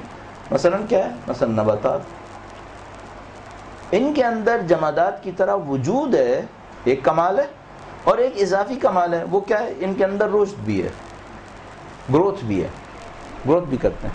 اچھا پھر میں عرض کر رہا ہوں ہماری فی الحال کی انڈرسٹینڈنگ یہ ہے کہ جمادات اور نباتات میں نہ شعور ہے نہ ارادہ ہے. ہماری فی الحال کی انڈرسٹینڈنگ یہ ہے، سیویئرلی ڈیمیجڈ ہے، یہ بہت برے طریقے سے یہ مخدوش ہے. یہ فکر یوں احساس ہوتا ہے جیسے یہاں کوئی بھی چیز ایسی نہیں ہے جس کے اندر ارادہ اور شعور نہ ہو.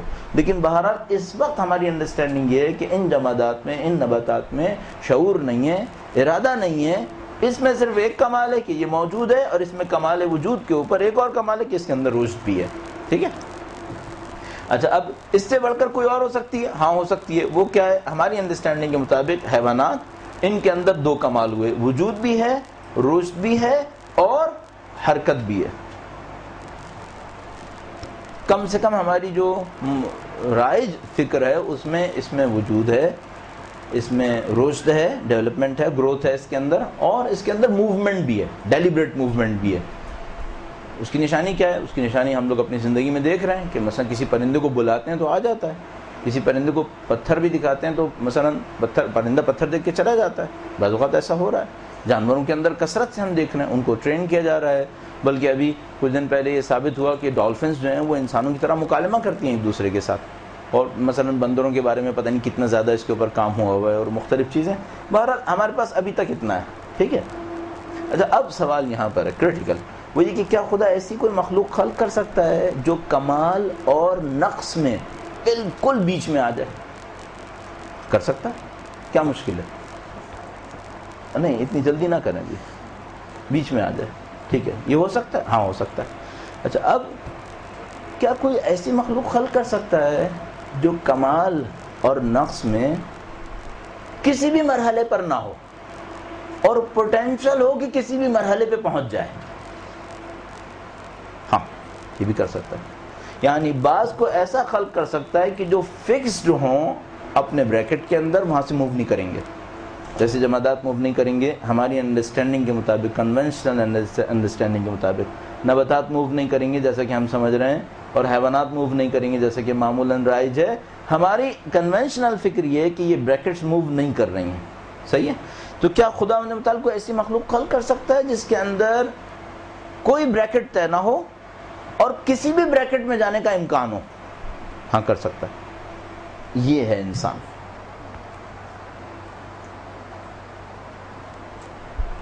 یہ ہے انسان جو خلق پر صفر ہے، امکان میں سب کچھ ہے، اوپر کے لیے بھی نیچے کے لیے بھی.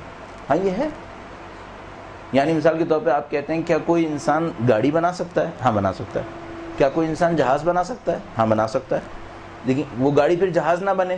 ہاں صحیح ہے. جہاز وہ گاڑی نہ بنے؟ یہ بھی صحیح ہے. کیا کوئی انسان کوئی ایسی مشین بنا سکتا ہے جو دیکھنے میں نہ گاڑی لگے نہ جہاز لگے اور بننے کو جب چاہے جہاز بنے جب چاہے گاڑی بنے؟ ہاں بنا سکتا ہے. ہم وہ ہیں انسان. صحیح ہے. یہ صفر ہے اپنے وجود پر اور کمالات میں اس کی کوئی انتہا نہیں ہے، لامحدود ہے. اور نقص میں اس کی کوئی انتہا نہیں ہے، لامحدود ہے. صحیح. اچھا اب جب کہ یہ انسان ایسا ہے کہ اس کے اندر دونوں کی پاسبلٹیز ہو تو اس کو دونوں کے انسٹرومنٹ بھی چاہیے. اس کے اندر دونوں کے انسٹرومنٹ ہونا ضروری ہے. اب اس اعتبار سے اس کے اندر روح بھی ہے اور اس کے اندر جسم بھی ہے. اور روح کے ساتھ اس کی ایک فطرت ہے جس کو آپ ضمیر تعبیر کر لیں یا کچھ بھی تعمیر کر لیں، نفس، جو اس کو بلندی کی طرف گائیڈ کرے. اور جسم کے ساتھ اس کے اندر شہوتیں ہیں، جو اس کی شہوات نفسانیہ ہیں، جو اس کو نیچے کی طرف لے جا سکتی ہیں. البتہ شہوات کا کردار انسان کے وجود میں اوور آل مثبت ہے. شہوات کا کردار انسان کے وجود میں مثبت ہے. اگر نہ ہو تو ہماری زندگی نہیں چلے گی. اگر انسانوں کے اندر بھوک نہ ہو تو یہ زندہ نہیں رہ پائیں گے، مر جائیں گے. اصلا ایک عجیب سی بات سمجھ میں آتی ہے، انسان کے جسم میں درد کا ہونا بہت بڑی نعمت ہے. اگر ہمارے جسموں میں درد نہ ہو تو ہم اندر سے ختم ہو جائیں گے اور ہمیں پتہ بھی نہیں چلے گا کہ ہم ختم ہو چکے ہیں. اچانک گریں گے اور ختم ہو جائیں گے. اگر ہمیں پیاس کا احساس نہ ہو تو ہمیں پتہ نہیں چلے گا کہ کب ہم ڈی ہائیڈریشن سے مر جائیں گے. تو یہ سب جتنے بھی درد اور الم انسان کے اندر ہیں، یہ سب نعمت خدا نے بندی ہیں. اور جتنی شہوات ہیں، جو بعض اوقات انسان کہتا ہے کیوں انسان کے اندر یہ شہوتیں ہیں جس کی وجہ سے اس نے یہ ظلم کا کارخانہ بنا دیا ہے، تمام شہوات مثبت ہیں. اگر یہ شہوات نہ ہوتی تو اس دنیا میں زندگی گزارنا ہمارے لیے ناممکن ہوتا. ہیں تو ہیں. اگر ہمارے اندر تعلق کا جذبہ نہ ہوتا، جو ہم انسان ایک دوسرے کے ساتھ اٹیچمنٹ رکھتے ہیں اور اس اٹیچمنٹ کے نتیجے میں بعض اوقات فرعون بنتے ہیں، لیکن اگر یہ اٹیچمنٹ نہ ہوتی تو کوئی ماں اپنے بچے کے لیے قربانی نہ دیتی، کوئی باپ اپنی اولاد کے لیے محنت نہ کرتا. اس اٹیچمنٹ نے جو بعد میں جا کر فرعون بنا دیتی ہے، اس نے ہمیں زندہ کیا ہوا ہے. اور ان شہوات نے جو ہمیں بعد میں جا کے جانور بھی بنا سکتی ہیں، ان شہوات نے ہمیں زندہ کیا ہوا ہے. بس کوئی کہے خدا نے کیوں شہوات رکھی جس کے نتیجے میں انسان جانور بن جاتے ہیں؟ نہ رکھتا تو زندگی کیسے گزارتے پھر ہم یہاں پہ؟ اور ہمیں مادی دنیا میں زندگی گزارنی تھی. اللہ نے ہمیں یہاں بھیجا تھا اسی کام کے لیے. بس خدا نے ایک لطیف انسان کے اندر پہلو رکھا ہے جو اس کو پرواز دے، جو اس کو کمالات کی طرف لے کر جائے، اور ایک پہلو یہ رکھا ہے کہ جو اس کو ٹیسٹ کرے، اس کی آزمائش کرے. البتہ میں نے کہا کہ اس کو کوئی یہ نہ کہے کہ یہ نقص دے دیا. نہیں، نقص نہیں دیا تھا، یہ بھی ضرورت تھی. اس دنیا کی ضرورتیں شہوات کے ذریعے پوری ہونی تھیں، نہ ہوتی تو کیسے ہوتا. لیکن یہیں سے ٹیسٹ بھی ہو رہا ہے وہ. اچھا اب کام کیا ہے؟ اچھا یہیں پر آتے آتے بھی عرض کرتا چلوں، جو لوگ کہتے ہیں نا کہ خدا نے تعالیٰ اگر جنت نہ رکھتا، جہنم نہ رکھتا تو کیا ہوتا، اگر امتحان نہ رکھتا تو کیا ہوتا؟ اگر انسان ایک ایسا موجود ہے، ایسا وجود ہے کہ جس کے اندر پوٹینشلی کوئی اسٹیٹس کنفرم نہیں ہے اور چاہے تو اوپر جائے چاہے تو نیچے جائے، تو بغیر امتحان کی طے کیسے ہوتا کہ اوپر جائے گا یا نیچے جائے گا؟ اصل وجود انسانی کا لازمی تقاضا یہ ہے کہ یہ امتحان میں ہو، بغیر امتحان کے اس میں کوئی طے نہیں ہو سکتا تھا کہ یہ کہاں جانا ہے اس نے. اور یہ طے تھا کہ وجود کے اس دنیاوی وجود کے ابتدا پر اس کا کوئی سٹیٹس کنفرم نہیں ہوگا، یہ کہیں پہ بھی جا سکے گا. البتہ یہ بھی کنونشنل فکر کے تحت ہے کہ ہم سمجھ رہے ہیں کہ وجود اس دنیاوی وجود کے ابتدا پر کوئی سٹیٹس کنفرم نہیں ہوگا. میرا نہیں خیال کہ ایسا ہو، لیکن بہرحال جو مشہور و معروف ہے وہ یہی ہے. درود بھیجیں محمد و آل محمد.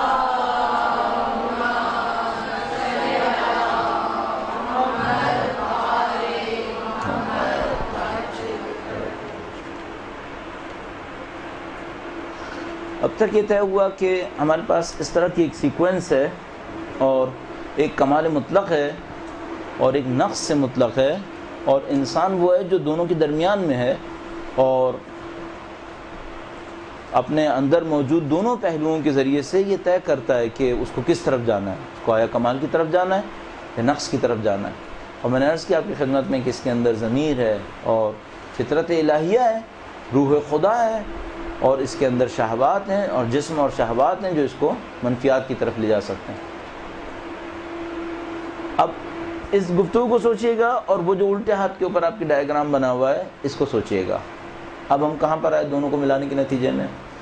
ایسا ہوا کہ جب ہم آ رہے ہیں اس دنیا کے اندر تو ہم صفر پر ہیں، اور یہ ہمارا ٹاسک ہے کہ ہم جتنے زیادہ کمال مطلق سے نزدیک ہو سکتے ہیں اس کمال مطلق سے نزدیک ہو جائیں، جتنا زیادہ نزدیک ہو سکتے ہیں. اس زیادہ نزدیک جانے میں ایک منیمم ٹاسک ہے جو سب نے پورا کرنا ہے. مثال کے طور پہ 100 قد افلح من زکاہا، تزکیہ نفس کا اتنا مرحلہ کہ یہ صادق ہو کہ اس نے تزکیہ نفس کیا ہے وہ سب پر واجب ہے. یہ وہ 100 ہے جو سب نے اچیو کرنا ہے. مثال کے طور پر اس سے کم کرے گا تو دنیا میں ضرر کیا ہے اس نے، اس سے آگے چلا گیا تو خوش قسمت ہے. اب ہم یہاں پر آ گئے، یہ سارا ہمارے سامنے ہے، اس کو لے کر ہم نے آگے بڑھنا ہے. اچھا اب ہوگا کیا؟ میں نے عرض کیا آپ کی خدمت میں ہم یہاں سے نکلنے لگیں گے، جب نکلیں گے برزخ شروع ہو جائے گی. اب میں اس کوشچن کو یہاں پہ لاتا ہوں. جو کوشچن یہ تھا کہ جب تک محشر میں سوال جواب نہیں ہوا ہے یہ برزخ ہمیں سزا کیوں دے رہی ہے؟ ابھی سوال جواب ہوا ہی نہیں ہے تو برزخ میں سزا کیوں ہے پھر؟ اس کے لیے ایک مثال آپ کی خدمت میں عرض کرتا ہوں. فرض فرمائیے آپ کے اور ہمارے ملک کے اندر قانون بنا ہوا ہے کہ اگر سگنل ریڈ ہے تو آپ گاڑی نہیں گزار سکیں گے. صحیح ہے؟ یہ آپ کے پاس ایک قانون ہے. اچھا اگر آپ اس قانون کو توڑیں تو کیا ہوگا؟ 2-3 چیزیں ہونی چاہیے. نمبر 1، اگر آپ اس قانون کو توڑیں پہلا کام تو یہ ہونا چاہیے کہ آپ کے اوپر ایک فائن ہونا چاہیے، آپ کے اوپر ایک جرمانہ ہونا چاہیے کہ آپ نے کیوں قانون توڑا. اس کا ایک ریٹن فائن ہے، لکھا ہوا کہ یہ جرمانہ آپ کو پے کرنا ہوگا. اچھا ہم پوچھتے ہیں کیا ہمیشہ ہوتا ہے کہ جرمانہ دینا پڑے؟ نہیں، ہمارے ملک میں تو خاص کر ضروری نہیں دینا پڑے، بلکہ شاذ و نادر کوئی بدقسمت پھنس جائے تو دے دے، ورنہ نہیں دے گا. دوسرے ملکوں میں کم سے کم جرمانہ دینا پڑے گا. اچھا ایک اور بھی اس کی کانسیکوینسز ہیں، اس کا ایک اور نتیجہ بھی ہے. وہ کیا ہے؟ وہ یہ کہ اگر آپ نے ریڈ سگنل پہ گاڑی کو کراس کر لیا تو ایک تو نتیجہ یہ کہ شاید آپ کو جرمانہ دینا پڑے گا، دوسرا یہ کہ شاید آپ کی ٹکر ہو جائے گی. اچھا اب یہ جو گاڑی ٹکرانا ہے یہ 100% ہے، حتیٰ دوسرے ملکوں میں 100% ہے. نہیں، شاید فائن نہ ہو، جیسے کہ ہمارے ملک میں فائن شاید نہیں ہوگا، شاید گاڑی نہ ٹکرائے. یہ وہاں پر بھی ہوتا ہے کہ ممکن ہے آپ نے ریڈ کو کراس کیا لیکن گاڑی نہیں ٹکرائی، یہ ہو سکتا ہے. ہاں بالکل ہو سکتا ہے. بس یہ جو انسان کے بنائے ہوئے قانون ہیں ان کے اندر 2 نتائج نکلتے ہیں. ایک قانونی نتیجہ ہوتا ہے اور ایک وہ حکمت ہوتی ہے جس کے تحت یہ قانون بنا ہے. یہ قانونی نتیجہ دیا گیا ہے، وہ کیا؟ آپ کے اوپر مثلا 500 روپے جرمانہ ہوگا. اور دوسرا وہ فلسفہ، وہ حکمت جس کی خاطر یہ قانون بنا ہے. وہ حکمت کیا تھی؟ کہیں آپ کا ایکسیڈنٹ نہ ہو جائے. ضروری ہے کہ ایکسیڈنٹ ہوگا؟ نہیں، ممکن ہے نہ ہو. بس انسانی دنیا کے قوانین میں 2 مشکلات ہیں. یہاں پر جو قانونی نتیجہ ہے کبھی آتا ہے کبھی نہیں آتا، اور حکمت کا جو نتیجہ ہے وہ بھی کبھی آتا ہے کبھی نہیں آتا۔ اب خدائی قوانین میں کیسا ہے؟ خدائی قوانین میں ایسا ہے کہ جیسے ہی قانون ٹوٹے گا دونوں چیزیں 100% آئیں گی، 100% آئیں گی۔ وہ جو قانونی نتیجہ ہے وہ بھی آئے گا، اور وہ جو طبیعی نتیجہ ہے نیچرل پروسیس کے تحت جو اس کے کانسیکوینسز ہیں وہ بھی جھیلنے پڑیں گے۔ میں مثال عرض کرتا ہوں پھر ایک اور آپ کی خدمت میں۔ دنیا کے قوانین میں کبھی ایسا ہوتا ہے کہ حکمت فوری آ جاتی ہے۔ وہ کیسے؟ مثلا خودکشی کرنا قانوناً جرم ہے، زہر کھانا اس قانون کے تحت زہر کھانا قانوناً جرم ہے۔ اچھا اگر کسی نے زہر کھایا قانون اس کو سزا دے گا؟ شاید دے شاید نہ دے، صحیح؟ اگر کھا لے اب حکمت آئے گی یا نہیں آئے گی؟ نہیں، اگر زہر تھا تو حکمت آ جائے گی، وہ کیا ہے؟ مر جائے گا، صحیح؟ قانونی سزا شاید نہ ملی ہو لیکن حکمت اپنی سزا دے گی۔ برزخ وہ حکمت ہے، اس نے اپنا نتیجہ دینا ہے۔ صرف ایک صورت ہے، مرنے سے پہلے توبہ کرنا، بس، ورنہ یہ برزخ حکمت خدا کے تحت جو نتیجے کہہ چکی ہے وہ دے گی۔ یہ ایک علیحدہ مسئلہ ہے کہ آپ میدان حشر کے اندر شفاعت لینے میں کامیاب ہو جائیں تو قانونی نتائج سے بچ جائیں گے جو میدان حشر کے بعد شروع ہونے ہیں، لیکن حکمت کے نتائج وہ آپ کو مرتے وقت کھل جائیں گے آنکھوں کے سامنے کہ یہ مجھے جھیلنا ہے، اور مرتے سے تھوڑا پہلے ابھی بھی جھیل رہے ہیں۔ حکمت کے نتائج کو ہم لوگ ابھی بھی جھیل رہے ہیں۔ آپ نے یقیناً سنا ہوگا ہم لوگ کہتے ہیں مکافات عمل، یہ مکافات عمل دنیا کی کہانی ہے، یہ بھی تقریباً قطعی ہے۔ اب آپ سمجھ رہے ہیں عمل انسانی کتنا پیچیدہ ہے۔ ایک عمل انسانی مثال کے طور پر عمل انسانی کا جو بھی ہم عمل کرتے ہیں، اور جب ہم عمل کہتے ہیں تو ہماری 3 چیزیں اس میں شامل ہوتی ہیں۔ اعمال کے اندر 3 چیزیں شامل ہوتی ہیں۔ ہمارا سوچنا جس کو ہم نیت کہتے ہیں، ہمارا پیسیولی کوئی کام کرنا، پیسیولی یعنی کسی اور نے کیا میں متاثر ہو گیا، مثلا کسی نے کیا میں نے دیکھا، کسی نے کیا میں نے سنا، صحیح ہے؟ بس ہمارا سوچنا نیت، ہمارا متاثر ہونا دیکھنا سننا یہ، اور اس میں ہمارا کرنا بھی کئی طرح سے ہو سکتا ہے۔ ہمارا کرنا کبھی کہے کا کرنا ہوتا ہے، کبھی ہاتھوں سے جسم سے موومنٹ کر کے کچھ کرنا ہوتا ہے، صحیح؟ یہ سب اعمال کے اندر شامل ہیں، صحیح؟ بس کم از کم 4 کیٹیگریز آپ کے سامنے آ جاتی ہیں اعمال انسانی کی۔ اعمال انسانی میں نیت شامل ہے، اعمال انسانی میں دوسروں کے عمل کی تاثیر شامل ہے، گا کوئی اور رہا ہے میں سن رہا ہوں، یہ بھی ایک عمل ہے، صحیح؟ اعمال انسانی کے اندر کہنا بھی شامل ہے، آپ نے کچھ کہا، یہ بھی عمل انسانی ہے، ٹھیک ہے؟ اور اعمال انسانی کے اندر جسم کا کام بھی شامل ہے، آپ نے اپنے ہاتھ سے کچھ کیا، یہ بھی عمل انسانی میں شامل ہے، صحیح؟ یہ جو عمل انسانی ہے یہ بہت پیچیدہ نتائج دے رہے ہیں، بہت پیچیدہ نتائج دے رہے ہیں۔ وہ کیسے؟ یہ عمل انسانی ایک قانونی نتیجہ دے گا۔ قانونی نتیجہ کب دے گا؟ میدان حشر میں۔ اس نے یہ کیا ہے، اس کی سزا کیا ہے، یہ میدان حشر میں پتہ چلے گا، یہ قانونی نتیجہ ہے۔ یہ عمل انسانی ایک طبیعی نتیجہ دے رہا ہے۔ طبیعی نتیجہ کیا دے رہا ہے؟ اگر کسی نے طنز کیا تو طنز کی مثال ایسے ہے جیسے اس نے کوئی ڈسنے والا جانور خلق کیا ہے، یہ برزخ میں آئے گا، برزخ میں آئے گا۔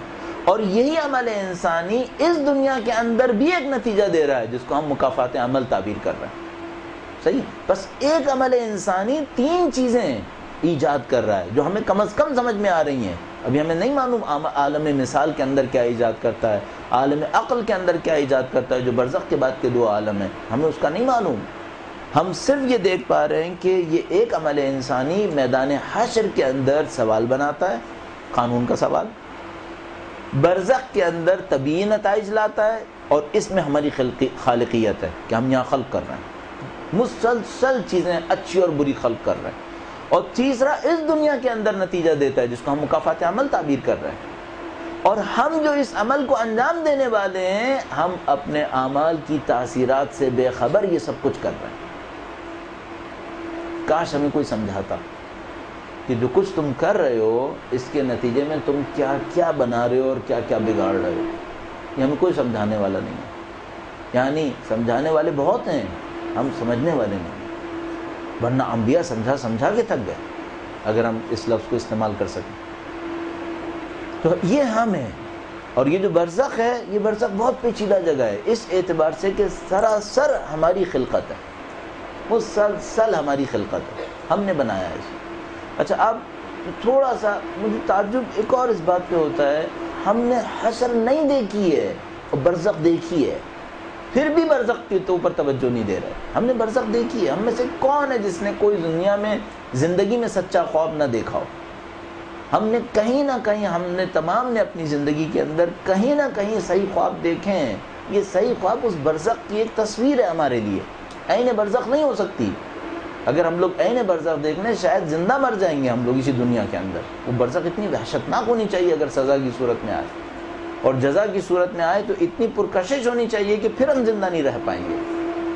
وہ برزخ عجیب جگہ ہونی چاہیے جس کا منظر انسان کو کئی دفعہ زندہ کر سکتا ہے، کئی دفعہ مار سکتا ہے۔ برزخ عجیب جگہ ہونی چاہیے، لہذا ہم خوابوں میں بھی برزخ نہیں دیکھتے، ہم خوابوں میں بھی برزخ کی مثال دیکھتے ہیں اگر صحیح خواب ہو، اگر سچا خواب ہو۔ اچھا اب میں آپ کی خدمت میں صرف یہ عرض کرنا چاہ رہا ہوں، آپ نے کبھی خواب میں خوف احساس کیا ہے؟ میرا نہیں خیال ہم لوگوں نے کوئی ہو جس نے اپنی زندگی میں مختلف خوابوں میں خوف احساس نہ کیا ہو۔ اچھا یہ جو اگر یہ خواب صحیح نکلا اور یہ ہماری برزخ تھی جو ہمیں نظر آئی تھی، تو اس خوف کا خالق کون ہے؟ یہ خوف کس نے خلق کیا؟ ہم نے۔ یہ کیسے خلق ہوا؟ یعنی کسی کو خواب میں خوف ملے اور کسی کو خواب میں لطف ملے، جبکہ دونوں ہم نے بنائے ہیں۔ یہ کیسے ہوا؟ وہ اس طرح سے ہوا کہ یہ جو ہمارے یہاں پہ اعمال ہیں ان کی تاثیر میں وہ بھی شامل ہے۔ مثال کے طور پر چھوٹا سا ایک رابطہ آپ کی خدمت میں عرض کرنے کی کوشش کروں۔ فرض کریں میں نے کسی انسان کو خوفزدہ کیا ہے بلا وجہ، مجھے حق نہیں تھا، کسی بھی وجہ سے میں نے اس کو خوفزدہ کیا ہے۔ یہ جو میں نے اس کے دل پہ خوف ایجاد کیا ہے، یہ وہ برزخ کا خوف ہے جو مجھے جھیلنا ہے۔ ہم برزخ کے ہر پہلو کو یہاں بنا رہے ہیں، اس کے باغ، اس کے گھر، اس کی گلیاں، اس کے ہمسائے، اس کی غذا، اس کا ماحول، خوف، خوشی، غم، سب کچھ ہم یہاں بنا رہے ہیں، اور معمولاً انسانوں کے ساتھ انٹریکشن میں بنا رہے ہیں۔ یعنی مثال کے طور پر میں نے کسی کے اوپر طنز کیا، اس کا دل بہت کوڑا اور اس کا دل جلا، اب یہ میں نے برزخ میں اپنے لیے ایک ماحول بنایا جس میں مجھے جلنا ہے، اب مجھے جلنا ہے۔ اچھا یہ کون سا ماحول ہے؟ یہ وہ ہے جو میں نے دوسروں کے دلوں پہ ڈالا تھا، صحیح ہے؟ اچھا میں طنز کر کے ختم کر گیا تھا معاملے کو اور میں سمجھا تھا معاملہ ختم ہو چکا ہے، معاملہ ختم نہیں ہوا ہے، معاملہ اب شروع ہوا ہے۔ اب آپ نے خلق کیا ہے اور آپ کو یہ ساری مخلوقات سمیٹنی ہے، اس خوف کے خالق میں اور آپ ہیں۔ لہذا توجہ فرمائیں کہ خدا متعال قرآن کریم میں فرماتا ہے انہیں نہ خوف اٹھانا پڑے گا نہ انہیں غم ملے گا۔ کچھ لوگوں کے بارے میں کہتا ہے کہ نہ ان کو خوف ملے گا نہ ان کو غم ملے گا۔ اتنا بڑا عذاب ہے خوف اور غم کہ خدا کچھ لوگوں کے بارے میں کہتا ہے ان کے اوپر رحمت خدا یہ ہوگی کہ ان کو خوف اور غم نہیں ملے گا۔ اچھا یہ خوف و غم کس نے بنایا برزخ کے اندر؟ ہم نے۔ کیسے بنایا تھا؟ دوسروں کے دلوں پر اپنا خوف ڈال کے، دوسروں کے دلوں پر اپنے عمل سے غم طاری کر کے۔ جس نے جتنا غم دوسروں کے دلوں پر بے حساب بلا وجہ ڈالا ہے، اس کی نہیں معلوم کتنے گنا بڑی مقدار غم اس کو برزخ میں اٹھانا ہے۔ اور میں اچھی طرح سمجھتا ہوں اور آپ اچھی طرح جانتے ہیں کہ برزخ میں حاصل ہونے والے، مثلا اگر آپ کسی خواب میں غم کو احساس کرتے ہیں تو انتہائی شدید غم ہوتا ہے، اور اگر کسی خوف کو احساس کرتے ہیں تو بعض اوقات اتنا شدید خوف ہوتا ہے کہ آپ کی آنکھ کھل جاتی ہے اور آپ خوف زدہ احساس کرتے ہیں اپنے آپ کو۔ مجھے نہیں معلوم کہ وہ برزخ جس کی مثال اتنی خوفناک ہو وہ خود کتنا خوفناک ہے، اور ہم نے خواب میں چند سیکنڈ سے زیادہ برداشت نہیں کیا ہوتا، نہ برزخ کو، برزخ کی مثال کو، اور ہم نے اس برزخ میں لاکھوں سال رہنا ہے۔ یہ ہمیں سمجھ میں آ گیا ہے کیا یہاں پر؟ نہیں؟ شاید یہاں سے نکلنے کے بعد گھر جائیں گے پھر کسی کے ساتھ یہی کریں گے کہ اس کے دل پہ خوف جمائیں گے، اس کے دل پہ غم طاری کریں گے، اس کی تحقیر کریں گے. اچھا یہ جو ہم نے دوسرے کی تحقیر کی، اب کیا ہو رہا ہے؟ برزخ میں اپنی تحقیر کے لیے ایک ماحول بنایا ہے. آپ نے یہاں پہ تحقیر 5 منٹ کے لیے کی تھی، وہاں پہ وہ تحقیر نہیں معلوم کتنے سال چلے گی. آپ نے دیکھا یہاں پہ کچھ لوگوں کو مستقل تحقیر اٹھانی پڑ رہی ہے، ہر روز تحقیر ہوتی ہے. یہ نہیں سمجھ رہے کہ یہ ہماری برزخ کا ریفلیکشن ہے جو خدا ہمیں اشکال میں دکھا رہا ہے. یہاں پر خدا ہمیں کسی ایسی سزا میں نہیں ڈالے گا جس کے بارے میں اس نے ہمیں اچھی طرح آگاہ نہ کیا ہو. یہ نہیں ہو سکتا. یعنی اگر انسان کو کسی ایسی چیز پہ سزا ملے جس کے بارے میں اسے پتہ نہ ہو کہ سزا کیا ہے، یہ ظلم ہو جائے گا. پھر اس کا مطلب ہے وہ ہمیں یہیں پر ہمارے اپنے وجود اور عقل کے ذریعے سے سمجھا رہا ہے کہ دیکھو تم برزخ سمجھ لو یہاں پر، کیونکہ یہ تمہارا نصیب ہے جو تم خود بنا رہے ہو. تو میں نے عرض کیا برزخ طبعی نتائج ہیں، سزا نہیں ہے. سزا محشر کی بات ہے. یہ وہ عجیب و غریب حقیقت ہے جس سے ہم اور آپ گزر رہے ہیں، لیکن مجھے تقریباً یقین ہے کہ میں تو خیر کیا ہی اس بات کو سمجھ پاؤں. مجھے نہیں لگتا کہ شاید ہم میں سے اکثر لوگوں کو یہ سمجھ میں آیا ہو کہ ہم لوگ کہاں سے گزر رہے ہیں. مجھے یہ لگتا ہے جیسے یہ موضوع بہت اہم ہے کہ ہمیں یہ سمجھ میں آ جائے کہ یہ جو پارٹ جس سے ہم گزر رہے ہیں، اور خوش قسمت وہ ہے جو جلدی جاگ جائے تاکہ اس کے پاس کام کرنے کے لیے وقت ہو اور اپنی غلط مخلوق کو روکنے کے لیے وقت مل جائے اسے، کہ میں اس سے زیادہ غلط مخلوقات خلق نہ کروں، کیونکہ یہ سب مجھے جھیلنی ہے. ہر انسان اس کے ساتھ وقت گزارے گا جو وہ خلق کر رہا ہے، کہیں نہیں جائے گا. تو اس کے اوپر توجہ فرمائے گا. اور یہ داستان آپ کے سامنے میں نے آپ کی خدمت میں عرض کی پوری تفصیل کے ساتھ. ہم کہاں سے آئیں، ہمارا اسٹیٹس کیا ہے اس وجود کے اندر. اگر کوئی ڈیولپمنٹ کرنا چاہے کمال مطلق تک راستہ ہے. خدا نہ کرے نعوذ باللہ کوئی گرنے کی طرف آ گیا تو وہ پسترین حیوانات سے زیادہ پست ہوگا. اگر کوئی یہ جو میں نے آپ کی خدمت میں تھیوریٹیکلی عرض کیا تھا کہ 7 شکلیں حیوانات کی آ سکتی ہیں، اگر اس کے بارے میں آپ کچھ معلومات لینا چاہیں تو آپ کے پاس شاید کورس میں بھی شامل ہو عروج السعادہ نام کر کی کتاب. عروج السعادہ، عروج السعادہ کہ اگر آپ پہلے 100 صفحے بھی پڑھ لیں تو اس میں یہ تصویر آپ کے سامنے بالکل کلیئر ہو جائے گی کہ کس طریقے سے شہوات برزخ کے اندر حیوانی اشکال خلق کر رہی ہیں.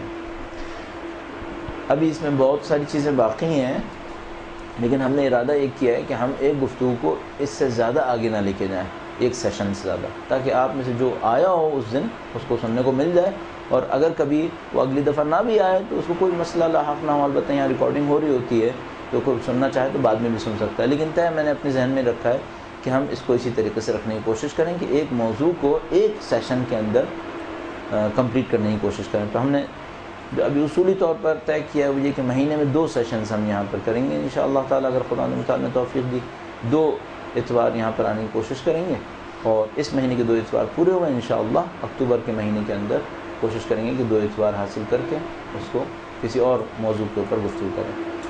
آپ کے پاس 5 منٹ میرے خیال میں ہیں ابھی سوال کرنے کے لیے. اگر آپ کے ذہن میں کوئی سوال ہو بیان فرمائیے گا. اور میں عرض کرتا چلوں، سوال میں یہ نہ کیجیے گا کہ اگر میری بات کے 2 پہلو نکل رہے ہوں، ایک غلط اور ایک صحیح، تو آپ غلط والے کو ہائی لائٹ کریں. نہیں، اگر 2 پہلو نکل رہے ہیں تو آپ کی ذمہ داری کیا ہے؟ آپ صحیح والے کو لیں. کیوں اپنا وقت ضائع کر رہے ہیں، اور کیوں میرا وقت بھی ضائع کرتے ہیں؟ جب 2 پہلو آپ کو خود سمجھ میں آ رہے ہیں کہ اس بات کے 2 امکانات ہیں. اب کرنے والا کرنے کے بعد کہتا ہے میں نے سوچا دوسروں کو غلط فہمی نہ ہو جائے. بھیا خدا کا واسطہ دوسروں کی ذمہ داری مت اٹھاؤ، اپنے عقل کی ذمہ داری لے لو. ابھی اسٹوڈنٹ کی لائف میں آپ لوگ ابھی اپنی ذمہ داری لے لیجیے. بہت معذرت کے ساتھ عرض کر رہا ہوں.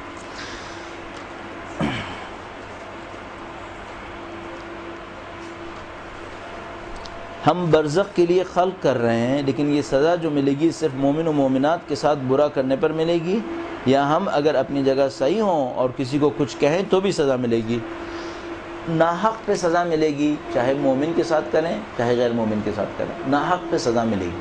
صحیح، حق پہ ہو تو پھر کیوں سزا ملے گی؟ انبیاء نے سختی نہیں کی کیا انبیاء کرام علیہ السلام نے جہاد نہیں کیا؟ کیا اولیاء الہی نے جہاد نہیں کیا؟ تو اب یہ وہ پھر وہی مسئلہ ہے. طے شدہ باتوں کو دوبارہ مت پوچھیں. ایک طے شدہ بات ہے کہ خدا متعال نے نظام عدل قائم کیا ہے، نظام ظلم قائم نہیں کیا کسی بھی سطح کے اوپر. بس برزخ کی زندگی میں بھی اگر حق ہو ہمارے ساتھ تو سزا نہیں ملے گی، ناحق پہ سزا ملے گی۔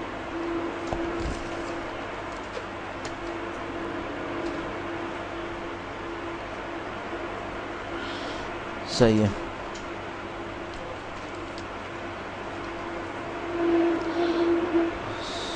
صحیح، ہاں انہوں نے صحیح ہے، کیا یہ ہے کہ ہم کچھ وقت لگائیں۔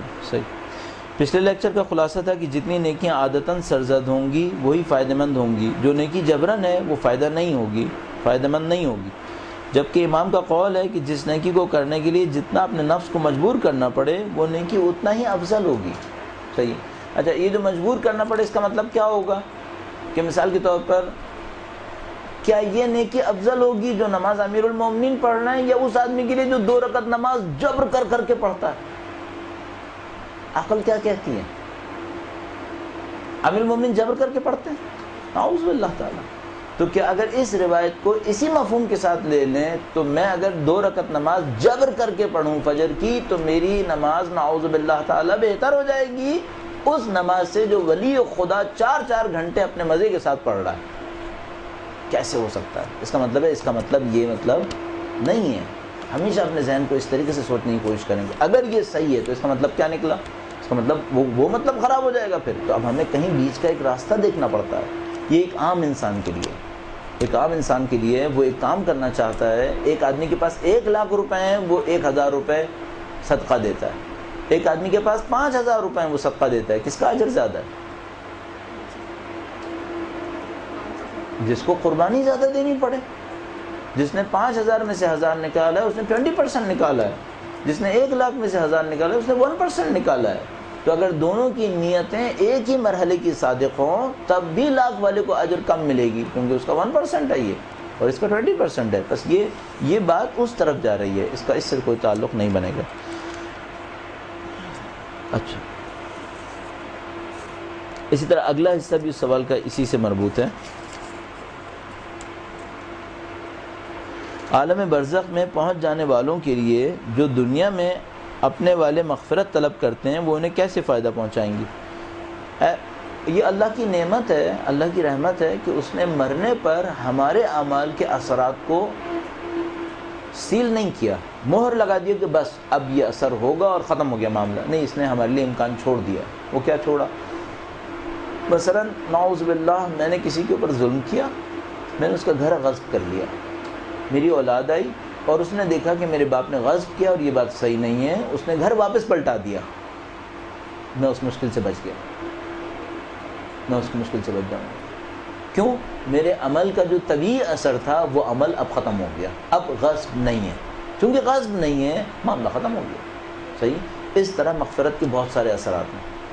اگر ہم مغفرت سچے دل سے دوسرے کے لیے کر رہے ہوں اس کی زندگی میں بہت ساری خوبیاں ہم ایجاد کر سکتے ہیں برزخی زندگی کے اندر۔ اور تو کوئی چیز نہیں میرے خیال میں۔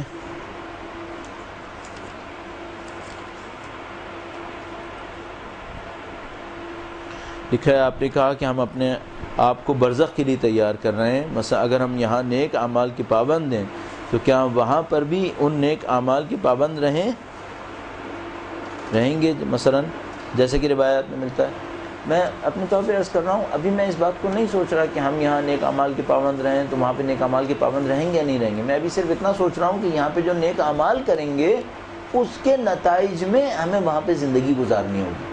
مثلا میں نے عرض کیا، اگر ہم یہاں پہ کسی کے دل کے اوپر غم طاری کریں گے تو وہاں ہماری زندگی غمگین رہے گی، یہ ہمارا برا عمل جس کا بری تاثیر ہمیں ملے گی۔ اور اگر ہم نے یہاں پر اپنے کاموں کے ذریعے لوگوں کے دلوں میں خوشی ڈالی ہے تو وہاں پر ہمیں خوشگوار زندگی ملے گی۔ صحیح ہے؟ اور مثلا ہم یہاں پہ نماز کے پابند رہے تو وہاں پہ ہم کیا کیا ایجاد کر رہے ہوں گے اور ہمارے اعمال کیا ہوں گے، یہ ایک علیحدہ اثر ملے گا ہمیں۔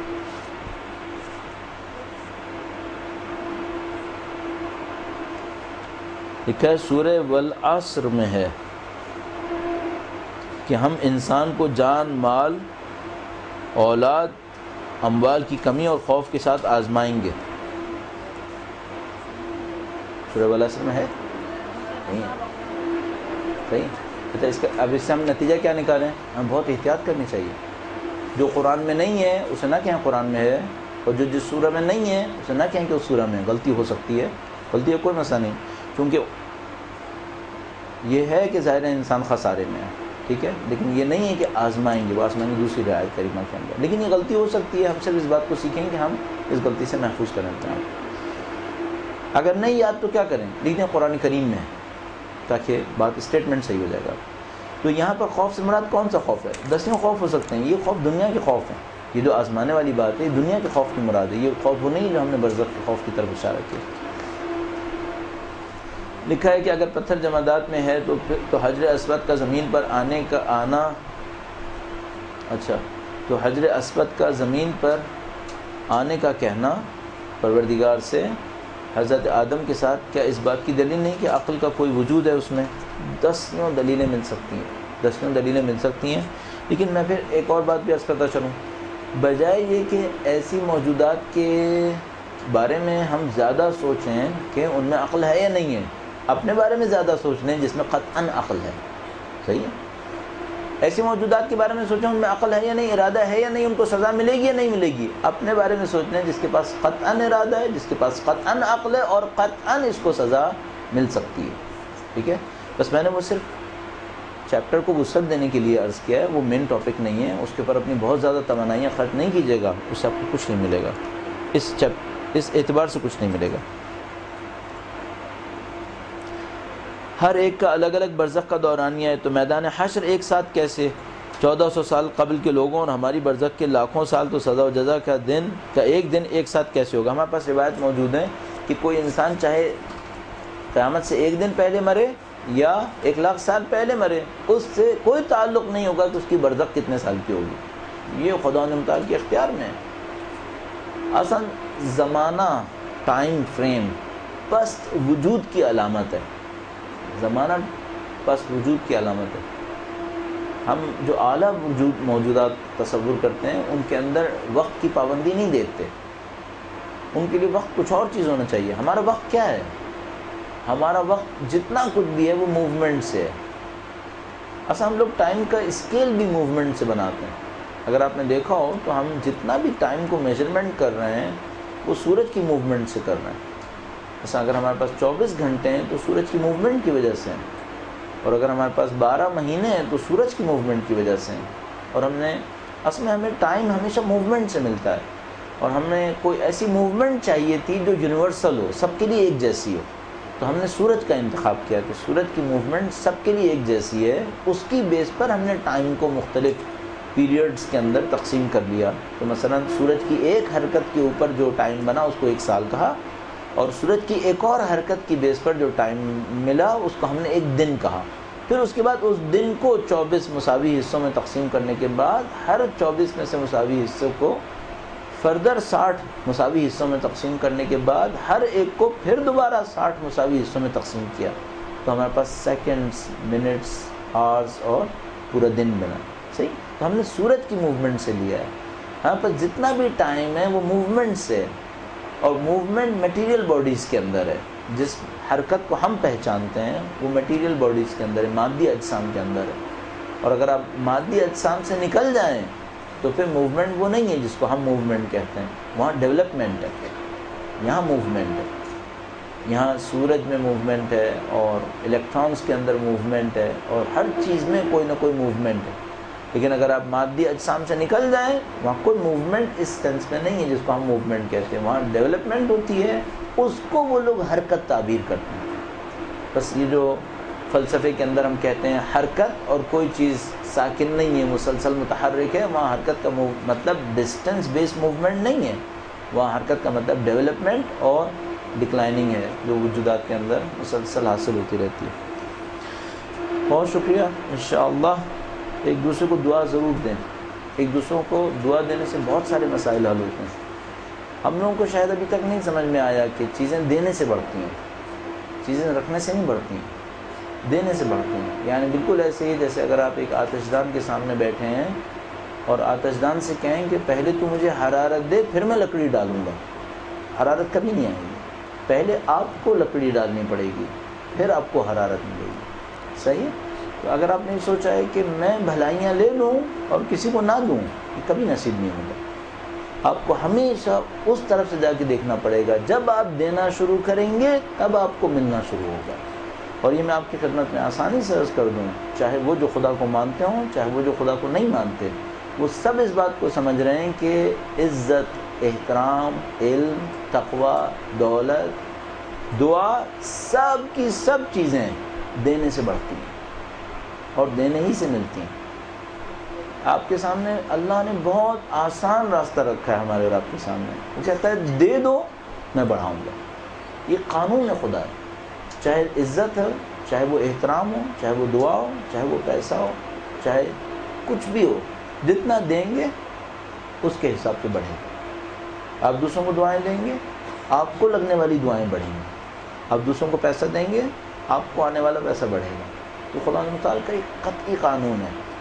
اور یہ جو بڑے بڑے بلینر فیملیز ہیں، بلینر خاندان ہیں، بلینر لوگ ہیں، یہ سب بے تحاشا دیتے ہیں، کیونکہ ان سب کو معلوم ہے کہ دینے سے بڑھتا ہے۔